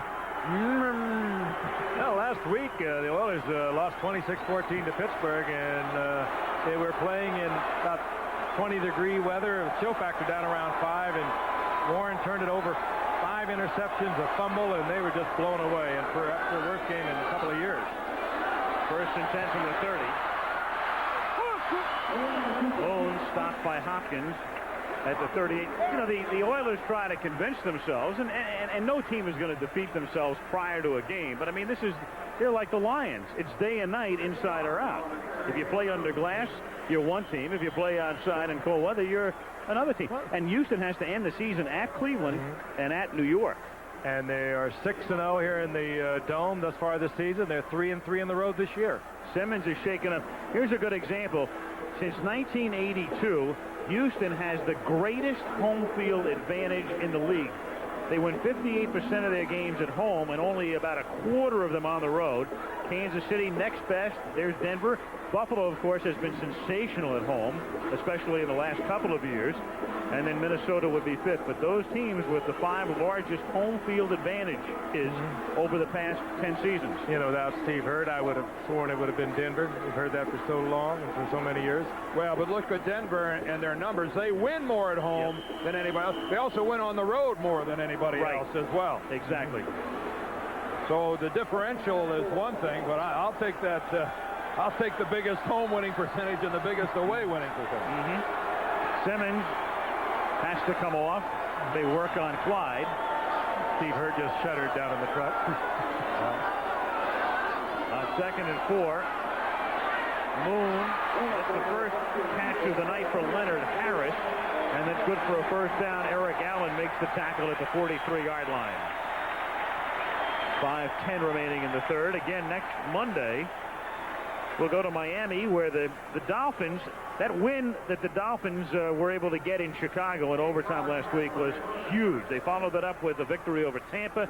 They're 7-6. They meet the Bengals next week. Their schedule is soft. Miami's in pretty good shape on their road to a wild card. Bengals, Dolphins next Monday night from Miami. Miami can keep it alive. That game against the Jets on that final Sunday could be the deciding one for a wild card. And you saw the elbow of Jim McMahon, heavily bandaged with an ice pack in there. Here comes everybody. 1st and 10, and because everybody's coming, that opens it up for Jeffries on a first down to the Eagles 33. That time the Eagles showed it a little early, and Warren, Moon, and Jeffries were in sync. They tried it the full blitz a while ago, and they were able to bury Moon. This time they were in total sync, and Eric Allen is on him, but Moon and Jeffries reading this perfectly. Well, beautiful outside feint by Haywood Jeffries is what set that up. He got Eric Allen to bite on an outside release, came back to the inside, and that's really the finesse of Haywood Jeffries in getting off the line of scrimmage that made that happen. First time the Oilers have burned the Eagles blitz tonight. Eagles by 7, under 4 minutes to go in the 3rd. Here's Lorenzo White, swinging to the outside, fighting to the 30. Reggie White is there to make the hit along with Andre Waters.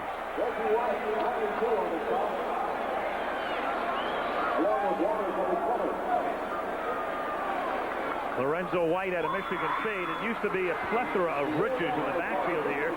They had Alonzo Highsmith and Mike Rozier and Lorenzo White and Alan Pinkett. But you really only need one guy when you're running the run and shoot. And so White and Pinkett were the guys who survived. Rozier went to Atlanta and Highsmith to Dallas. 2nd and 6 at the 30.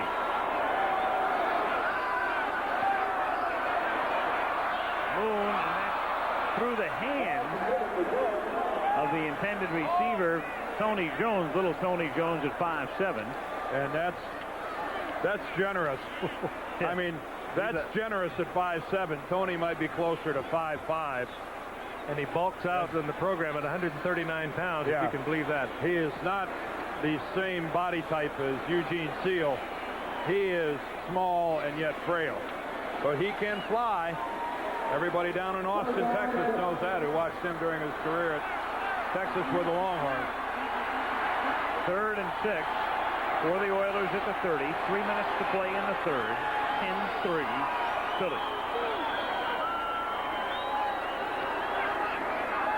Draw. White has to get to the 24, and he stops at the 30. And now you're looking at a 47-yard field goal attempt. Jerome Brown with the tackle. And the crowd here at the Astrodome becoming a little hostile, a little restless. Hi, Mom, it's Cam. The boos are beginning to come more frequently, and they gave a pretty good round there at that call on third down. The fascinating part about how good this Eagles defense is that they don't have an offense that really gives them a rest, gives them a break. And they just stay right up to the top week after week. Del Greco from 47. He made a 42-yarder earlier, and this one is good. Played the hook, didn't he? Yeah. Looks like a touring pro. Play that draw. He got it. Del Greco is 2 for 2, and the Oilers draw to within 4.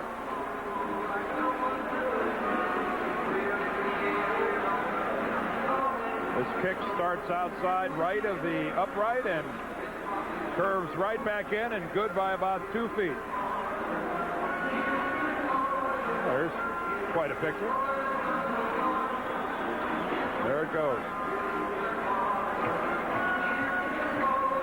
And as we hear in the background, the never-ending battle between Houston and Miami as to who really owns that song.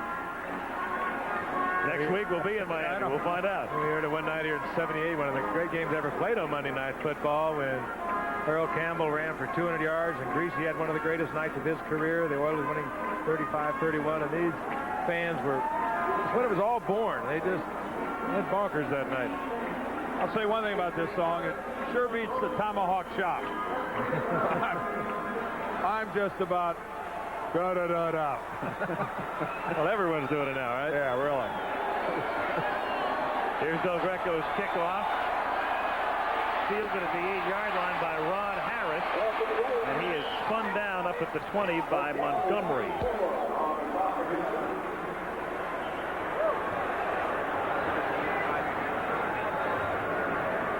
I'll tell you, we have heard some hitting here tonight.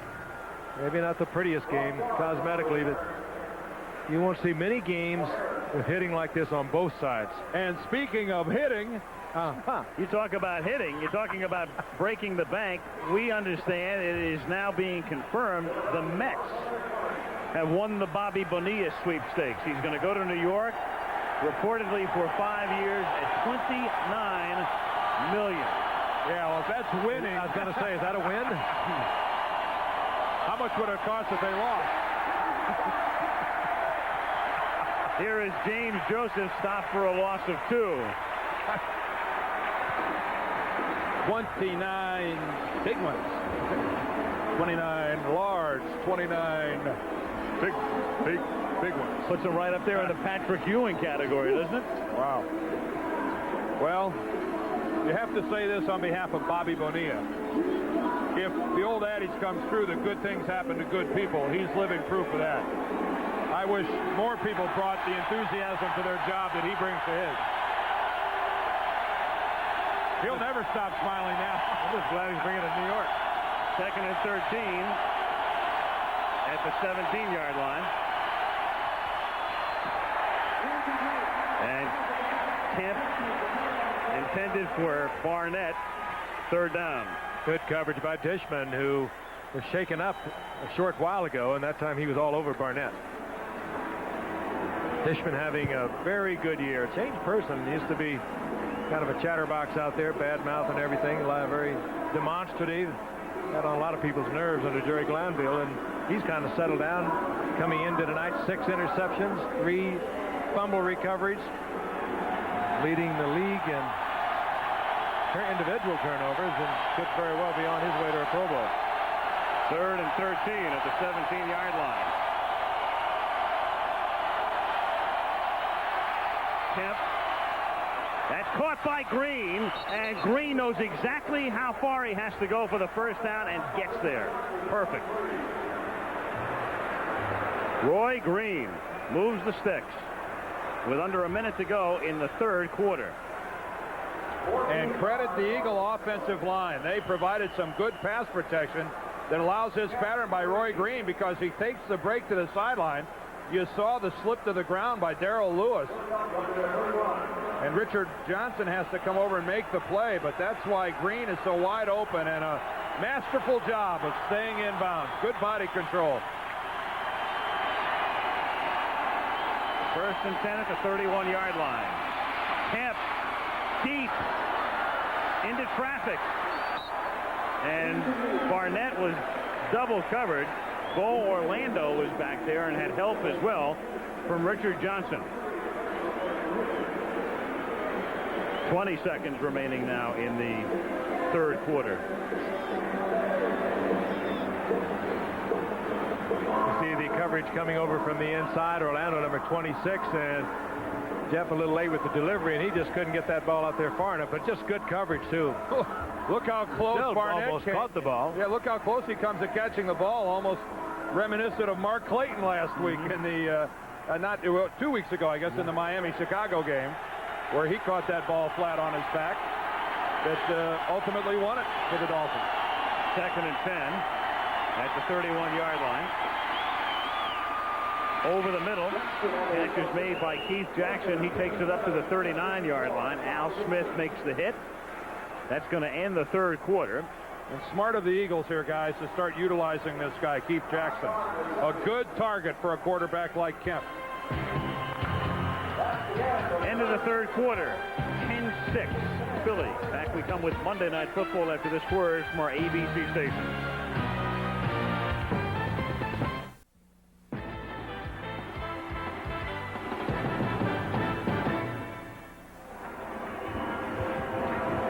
The Astrodome in Houston. It's been called everything from the seventh or the eighth wonder of the world, I guess, to the great plastic pimple on the plains. It was a marvel when it first went up. It was. First down, or third down and 3 for the Eagles as we start the fourth quarter. And Kemp throws, and that's incomplete. He threw it behind Keith Jackson. And Philadelphia is forced to kick.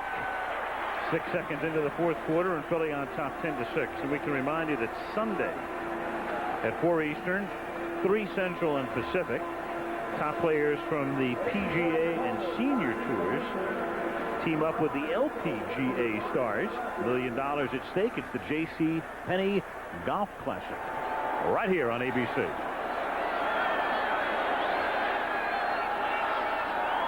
Jeff Eagles to punt. Coleman at the 19.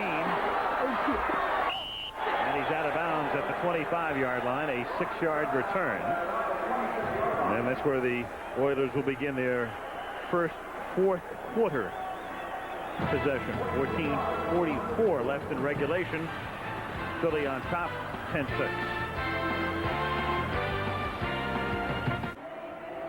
That's right. We were all 17 years old when this game began.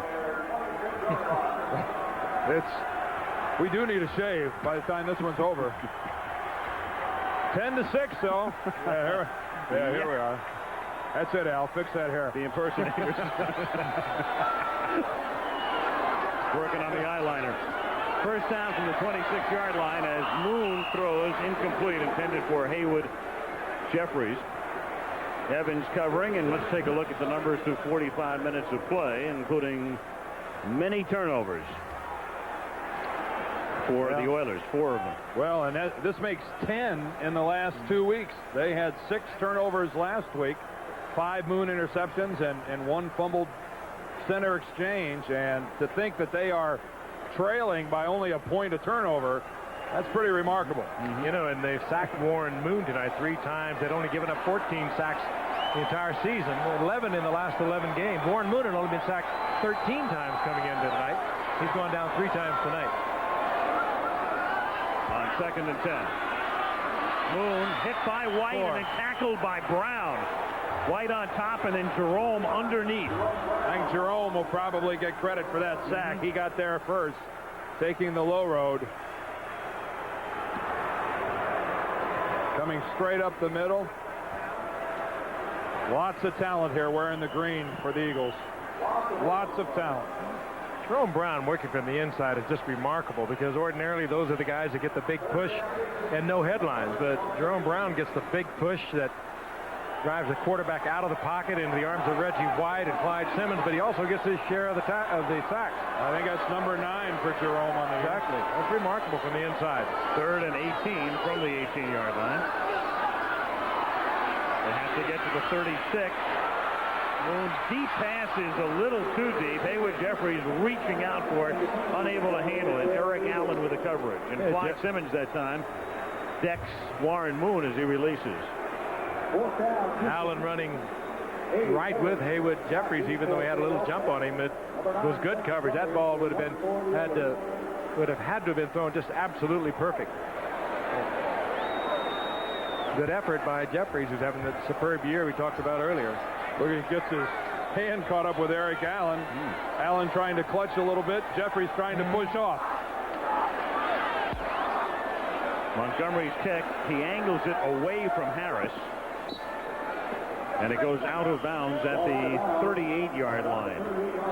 Eagle ball there with 13:57 remaining in regulation.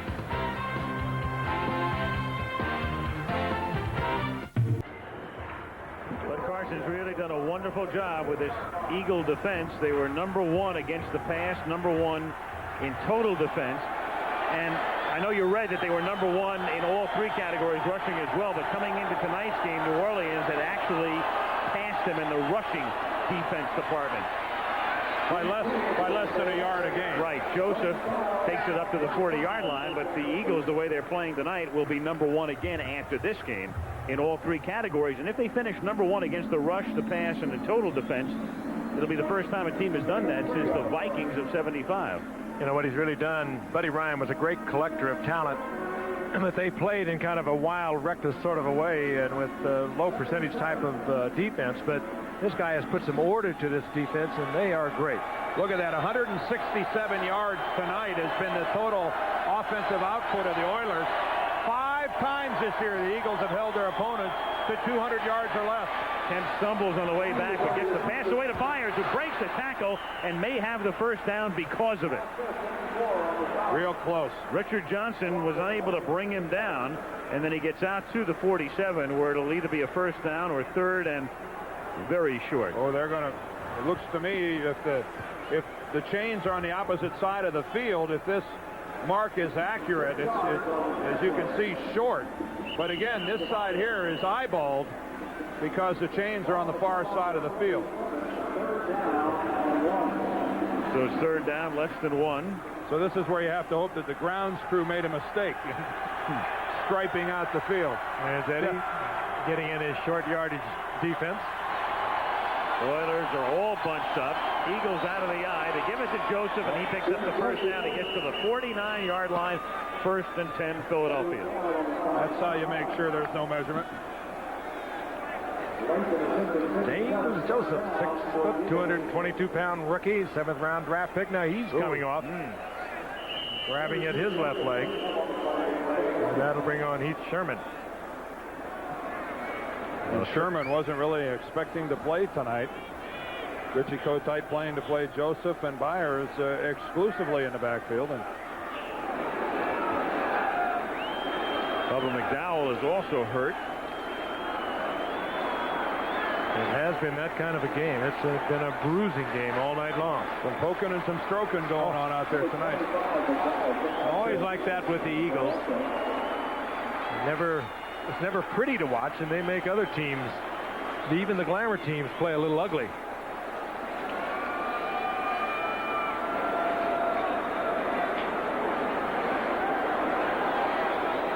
So still an official's time here because of McDowell. He'll have to come off the course for at least 1 play.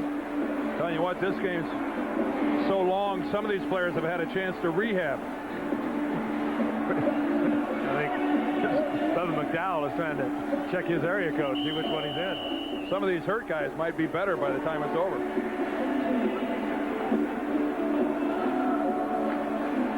Some of these guys are eligible for the pension now. But it's still tight, 10-6. First and 10 at the 50-yard line for the Eagles.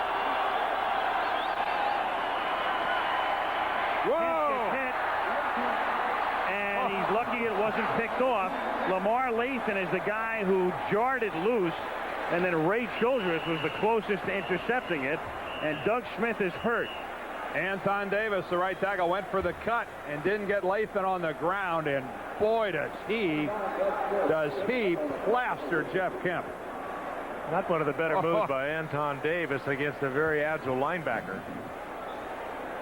The kid has really played a pretty good game at right tackle. Yeah. I mean, he has, particularly on the run blocks. and he hasn't been getting a whole lot of help. But here it is, the closest to you. Watch Davis come back and go for the cut right there.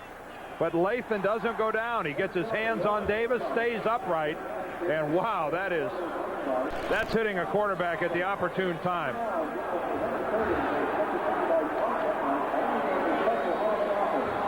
Lamar Lathan. Remember talking to some people back when he was at the University of Houston, and actually it was Bob Young, the offensive line coach of the Oilers, told me, you can't believe this kid we got down here who plays linebacker. He is the most athletic human being I have ever been around in my life. What does he run, 4.5 for the 40? 4.5 or even a 4.45. And keep in mind, this is a guy that weighs 250 pounds. Unusual guy, as you see, he shampoos with Gatorade. He had a problem last That might be year. acid. When he came as a rookie first-round draft pick, he thought this game was going to be so easy. He suffered through a tough year, and he has been sensational this year. He's so tough, that might have been battery acid. Look at James Joseph trying to get loose. Twisted left ankle. His return is questionable. There's McMahon. His elbow is wrapped. So his return is doubtful. And here is Kemp. On 2nd and 10 at the 50-yard line. Guiding the Eagles, who are up 10-6. Under pressure. Gets it away. Byers makes the catch. Tackled at the 48-yard line by Sean Jones. Houston doing what you should do when you bring a quarterback off the bench who hasn't worked that much during practice. They come at him with everything they've got. They bring the cornerbacks, they bring linebackers up the middle, and Kemp reads it all right. Gets the ball out to the receiver Byers, but he really pays for it as down he goes. And you notice they drop a defensive end, Sean Jones, off the cover Byers. Now you talk about a guy that can do it all.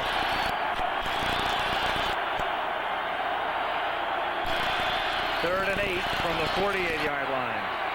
Kemp rifles one. It's caught at the 39. That's the first down. Fred Barnett with the reception. Again, working on Richard Johnson, and Kemp with a good, strong delivery to get the first down. Jeff Kemp looking good tonight. He had a rough go in that game against San Francisco when he was knocked out with a concussion. Now Barnett tries to back up Johnson, but Johnson's got help deep. And a good play by Barnett coming back to the ball so that Johnson couldn't step in front of him. Good work between Kemp and Barnett. First and 10. Barnett, meanwhile, just limped off. Green comes in. He's at the bottom of the screen. Calvin Williams at the top. Keith Sherman, the running back. Sherman dragged down by Lathan as he gets to the 31-yard line. That's a pickup of 7. Interesting when you talk to Rich Kotite about Heath Sherman, a little concerned about the way he runs. He's built very low to the ground, and he runs almost like he's falling down.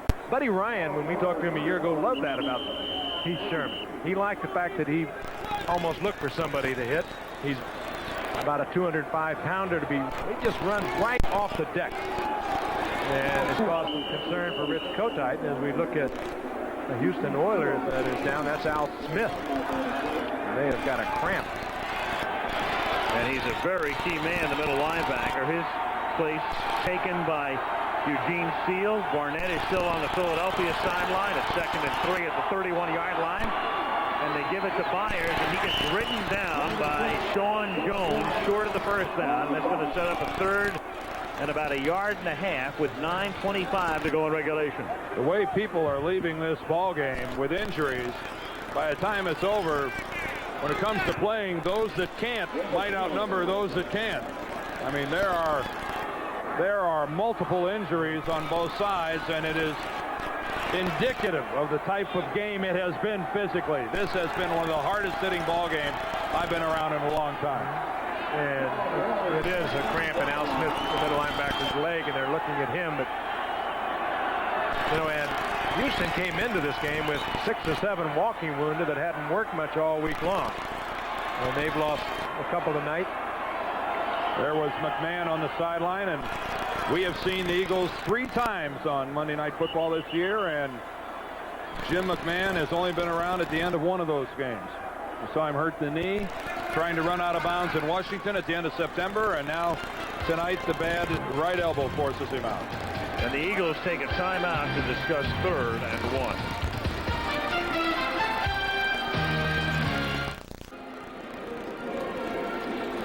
Jackson, the tight end, getting ready. Big play for the Eagles here with 8:40 to go in the 3rd. They're up 10-6. 3rd down, a long one at the 29-yard line. Byers is the sole setback. Barnett comes back into the game. He's to the left, Williams to the right. Maurice Johnson in the slot to the left, and that's Johnson in motion. And they're going to throw on 3rd and 1. And the catch is made at the 24-yard line for a first down by Calvin Williams. Oh, that's showing a lot of confidence in Jeff Kemp. On 3rd and short yardage, you go up on top, you get it to Calvin Williams, and even with that, you can see Dishman laying way off of Williams. He almost gets back, however, but Kemp fires him in for the first down. Well, everything had to work for Jeff there. He had penetration. He had to throw between defenders. Dishman was coming back into it, and it was a good catch by Williams. Coming into the game, the Eagles were worst in the league in converting 3rd and 1, but they just converted a huge one there. Keith Sherman takes it to the 22-yard line. Under 8 minutes to go. The Eagles on this drive have converted 3 third down plays. And now you're into the area where kind of everyone in that huddle is saying, let's hang on to the football, because Houston's going to be going for the strip as the Eagles have moved back into field goal territory. The Eagles this season have not rushed for more than 3.7 yards in any one game, but tonight, 4.3. 90 yards, 21 carries. One of those big carries was that 24-yard run by James Joseph on the only touchdown drive of the game. 2nd and 8. Here's Byers. And he turns nothing into a little something as he takes it to the 21-yard line. And again, the Eagles are confronted with a 3rd down here. It's going to be 3rd and roughly 7. That was a little fake pass. It looked like it was going to be a fade to the outside receiver and a little quick draw. And unfortunately, Houston didn't have a chance to react to the first fake. Here's a little fake pass. And the defenders are all tied up. They didn't even have a chance to react to it.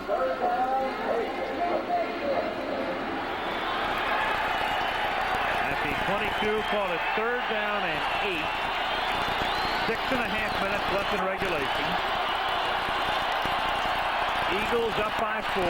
Kemp throws. The catch is made at the 12-yard line by Freddie Barnett.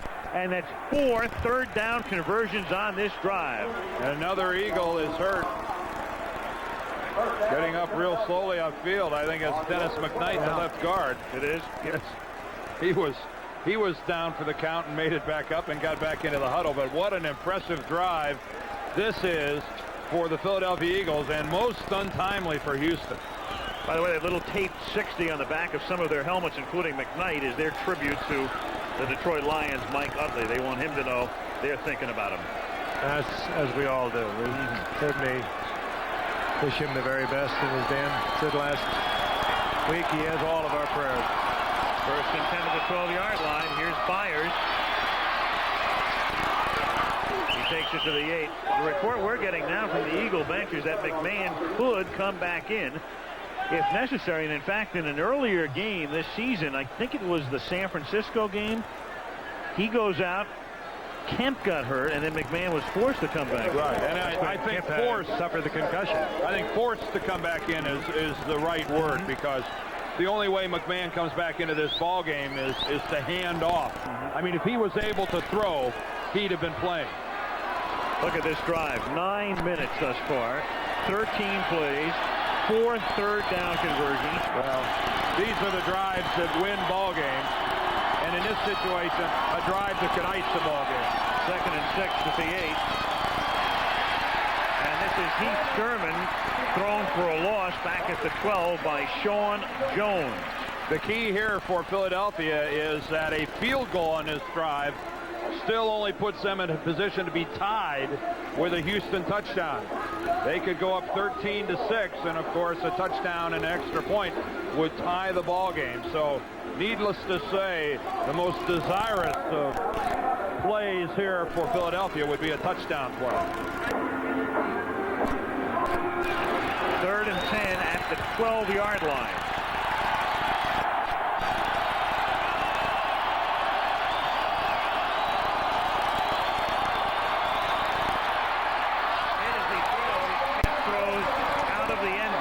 Jackson, the intended receiver, and Lee Williams, who came from San Diego. Lee Williams was the guy who forced the issue. And Jeff Kemp had no chance, and he did the right thing. And I think a very professional thing. He got rid of it. And I think Keith Jackson just threw himself into one of the Oilers down in the end zone, trying to maybe draw an interference call. Look at that. I mean, that ball was nowhere close to him. That's a pretty heads-up play. That's Stanislavski there, a little method acting, trying to draw that flag. 29-yard field goal attempt for Ruzek to try to put the Eagles up by 7. The Eagles hold. And that makes it 13-6 with 3:52 remaining. And looking ahead, the Oilers with a lot of time, all of their timeouts, and the 2-minute warning. But they're going to have to get into the end zone, and that's something they've been unable to do tonight. But it is something they have done in the fourth quarter in 9 consecutive games. Score a touchdown in the fourth quarter. Super drive. That's Zeke Bratkowski, an old pro with the Green Bay Packers, quarterback coach for Richie Kotite, patting Jeff Kemp on the back. And Pat, he richly deserves, because he doesn't get to work that much during the week. Most of the work is done by McMahon, even though McMahon didn't throw that much this past week, and Jeff probably just sit around and watched it. And you got to come off cold and relieve the man that's been doing everything for the Eagles, and to come off and perform like he has, well, he deserves that pat on the back. And really, it's been the story of the NFL this year, and that's backup quarterbacks playing for so many teams. There is the big man, Keith Byers, getting stretched out on the sidelines. Kind of warm in here tonight, and we've seen several of the players appear to have been getting cramps in their legs.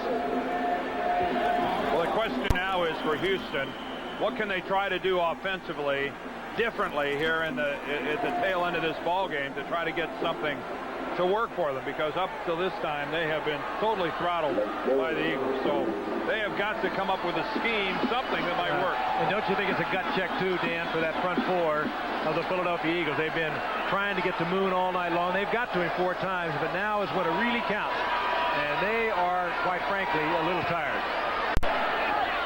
Ruzek taking the yard in by Pinkett.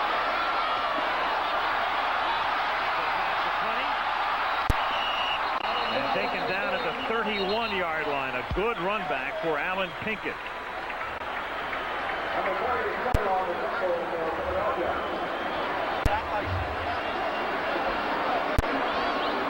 The Oilers, 29 straight games. That's almost 2 seasons worth, gaining at least 250 yards, the longest current streak in the league. And look at this. They're not even close. 167 yards with 3:40 to go. This man can put it in the end zone quickly. He's had a rough night, but going against the #1 defense, you might expect that. Now, again, it's going to be gut check for Philadelphia. They're going to have to get in Warren Moon's face, or he's going to move it down the field. 1st and 10 at the 29. They've got Lorenzo White in behind him. White stays in the block. Moon throws a wobbler that is nearly picked off by Allen after it was deflected, intended for Ernest Givens.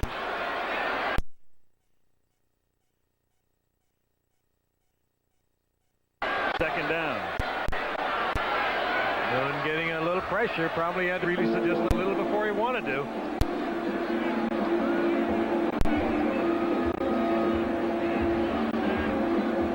Moon again. I mean, last week, clearly his worst day of the season, and he followed that one up tonight with, well, you'd have to call it a clunker, even though, granted, it is against the Philadelphia Eagles. But still, probably his second worst game of the season. Last week is sort of self-induced. Tonight is Eagle-induced. Well, and if asked Houston last week was weather-induced.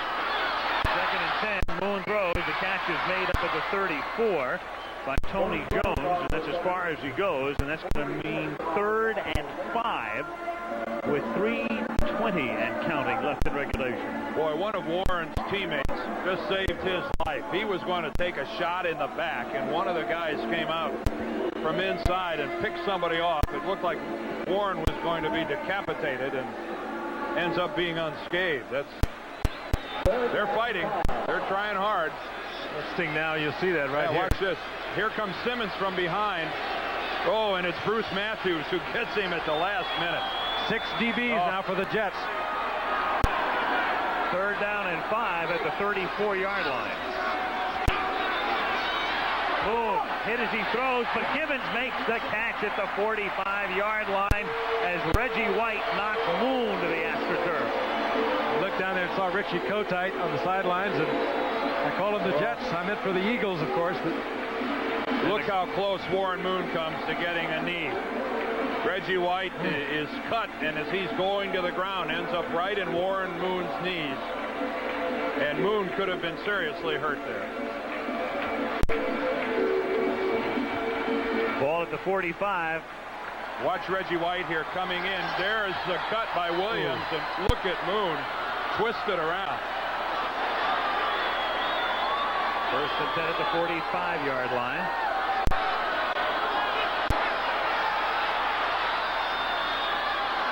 Moon, a wobbler. That's about a 3-yard gain. Jeffries makes the catch. Allen is there for the touch.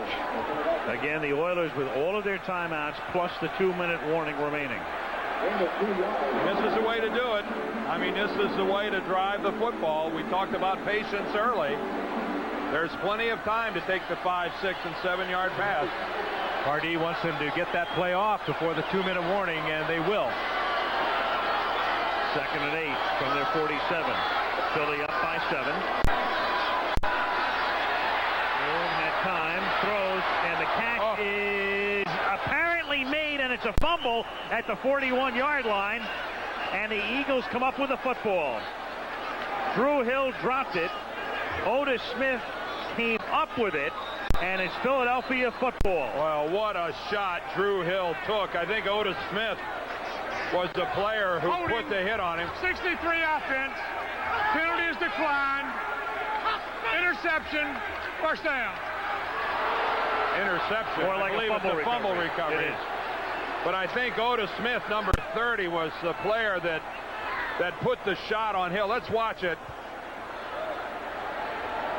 There it is, and right there. Ooh. Yeah, that's Smith, number 30. That is a ferocious blow on Drew Hill, and that's indicative of not only the way the Eagles have played tonight, but all season long. And this is the 2-minute warning.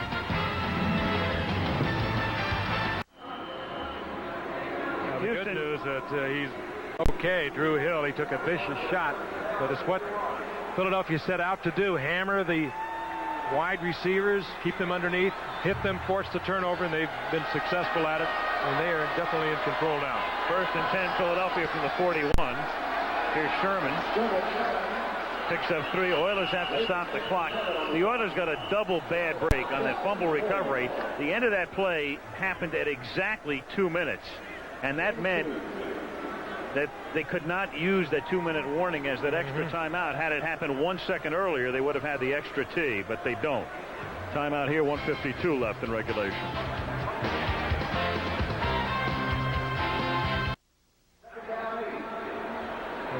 Otis Smith, who created and recovered that last fumble, looking on as his team is on the verge of going 8-5. It is 2nd down and 7 up at the 43-yard line.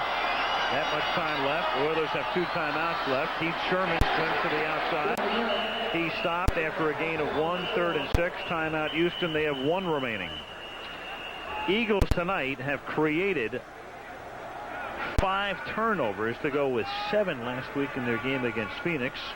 As you look at a very frustrated Oiler unit. So the Eagles have created 12 turnovers in the last 2 games. And what a shock it must be for these guys to not even have scored a touchdown. I mean, and coming off last week, Dan, that loss to Pittsburgh, it was ugly. The points come in bunches for these guys, and to be held without a touchdown, no matter who it is you're playing defensively, is still a shock to the boys in blue. Well, let's see who's happy tonight. The Buffalo Bills are happy. They're going to lead Houston by 2. The Giants and the 49ers are not too happy. It's such a scramble now for the wild card in the NFC. As we said before, 10 and 6 probably gets you home. 9 and 7, and you may be out. And I don't know that there's a team in the National Football League that is demonstrating more guts, more character, and more desire to win a football game than the Philadelphia Eagles. After, what they have had to battle through since they lost Randall Cunningham in Green Bay on opening day. I mean, well, that's so true. What a tribute to Richie Kotite. 3rd and 6. They need a first down, and that would wrap up the game, and they don't get it, so the Oilers can take a timeout, and they're going to get the ball after a punt.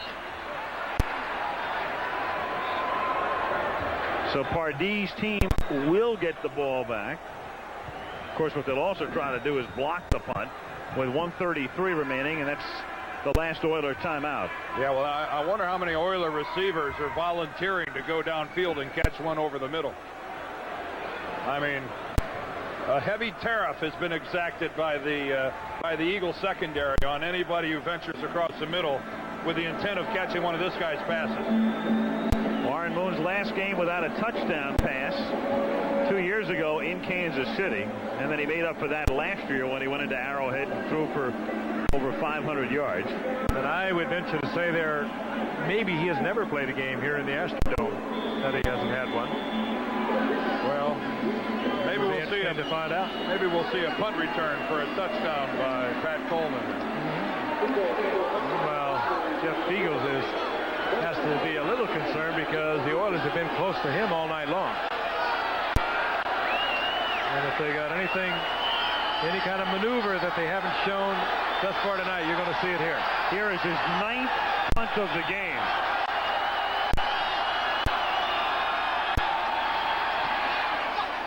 It's a low kick,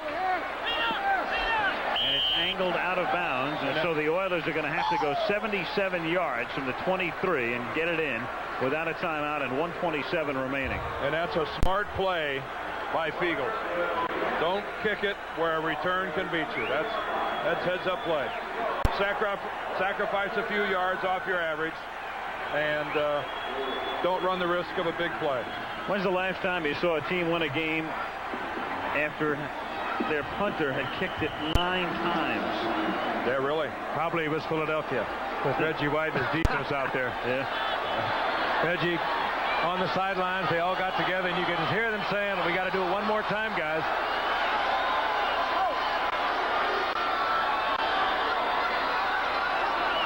Four-man rush, the big 4, the Fab 4. And the pass is caught by Harris at the 47-yard line. They can't stop the clock. And they're 53 yards away. It's Monday night. And Tuesday morning. This offense is never totally out of it. It's Tuesday morning in the Eastern time zone anyway. 1st and 10 at the 47. And that's incomplete, intended for Leonard Harris, and we have 59 ticks left. 2nd and 10 at the 47-yard line.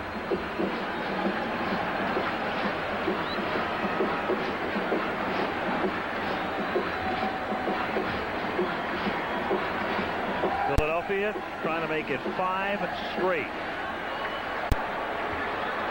Pardee's team is on the verge of losing its 2nd straight. Eagles with 6 DBs. They've stayed pretty much with the 6 defensive backs after having changed up so much during the course of the game, but they've stayed pretty much with the 6 defensive backs here in the 4th quarter. 2nd and 10. Moon pass. Givens at the 38, tackled by Smith. That's another first down. Going to make it exciting, aren't they? They sure are. Oilers are taking it from the 23 to the 38. First down, Moon throws. That's another first down at the 24-yard line, and they're ruling it down. The ground caused that fumble. Haywood Jeffries. But the clock still goes. Now they're stopping it at the 23-yard line. Take another look. Let's take a look at this. There's a hit by Eric Allen. Oh, that ball is out of there before he hits the ground. But there's no review, and Moon throws, and that's tipped at the goal line by John Booty. Well, there's no review because the whistle blew, which means the play is over. So once the whistle blows at the end of that play, it really doesn't do any good to review it because the play is over. You can see where the ball came out, but it is inconsequential, really. But Warren Moon now, with 13 seconds, has little choice but to throw this ball into the end zone. He should get 2 shots at it. Second down at the 24.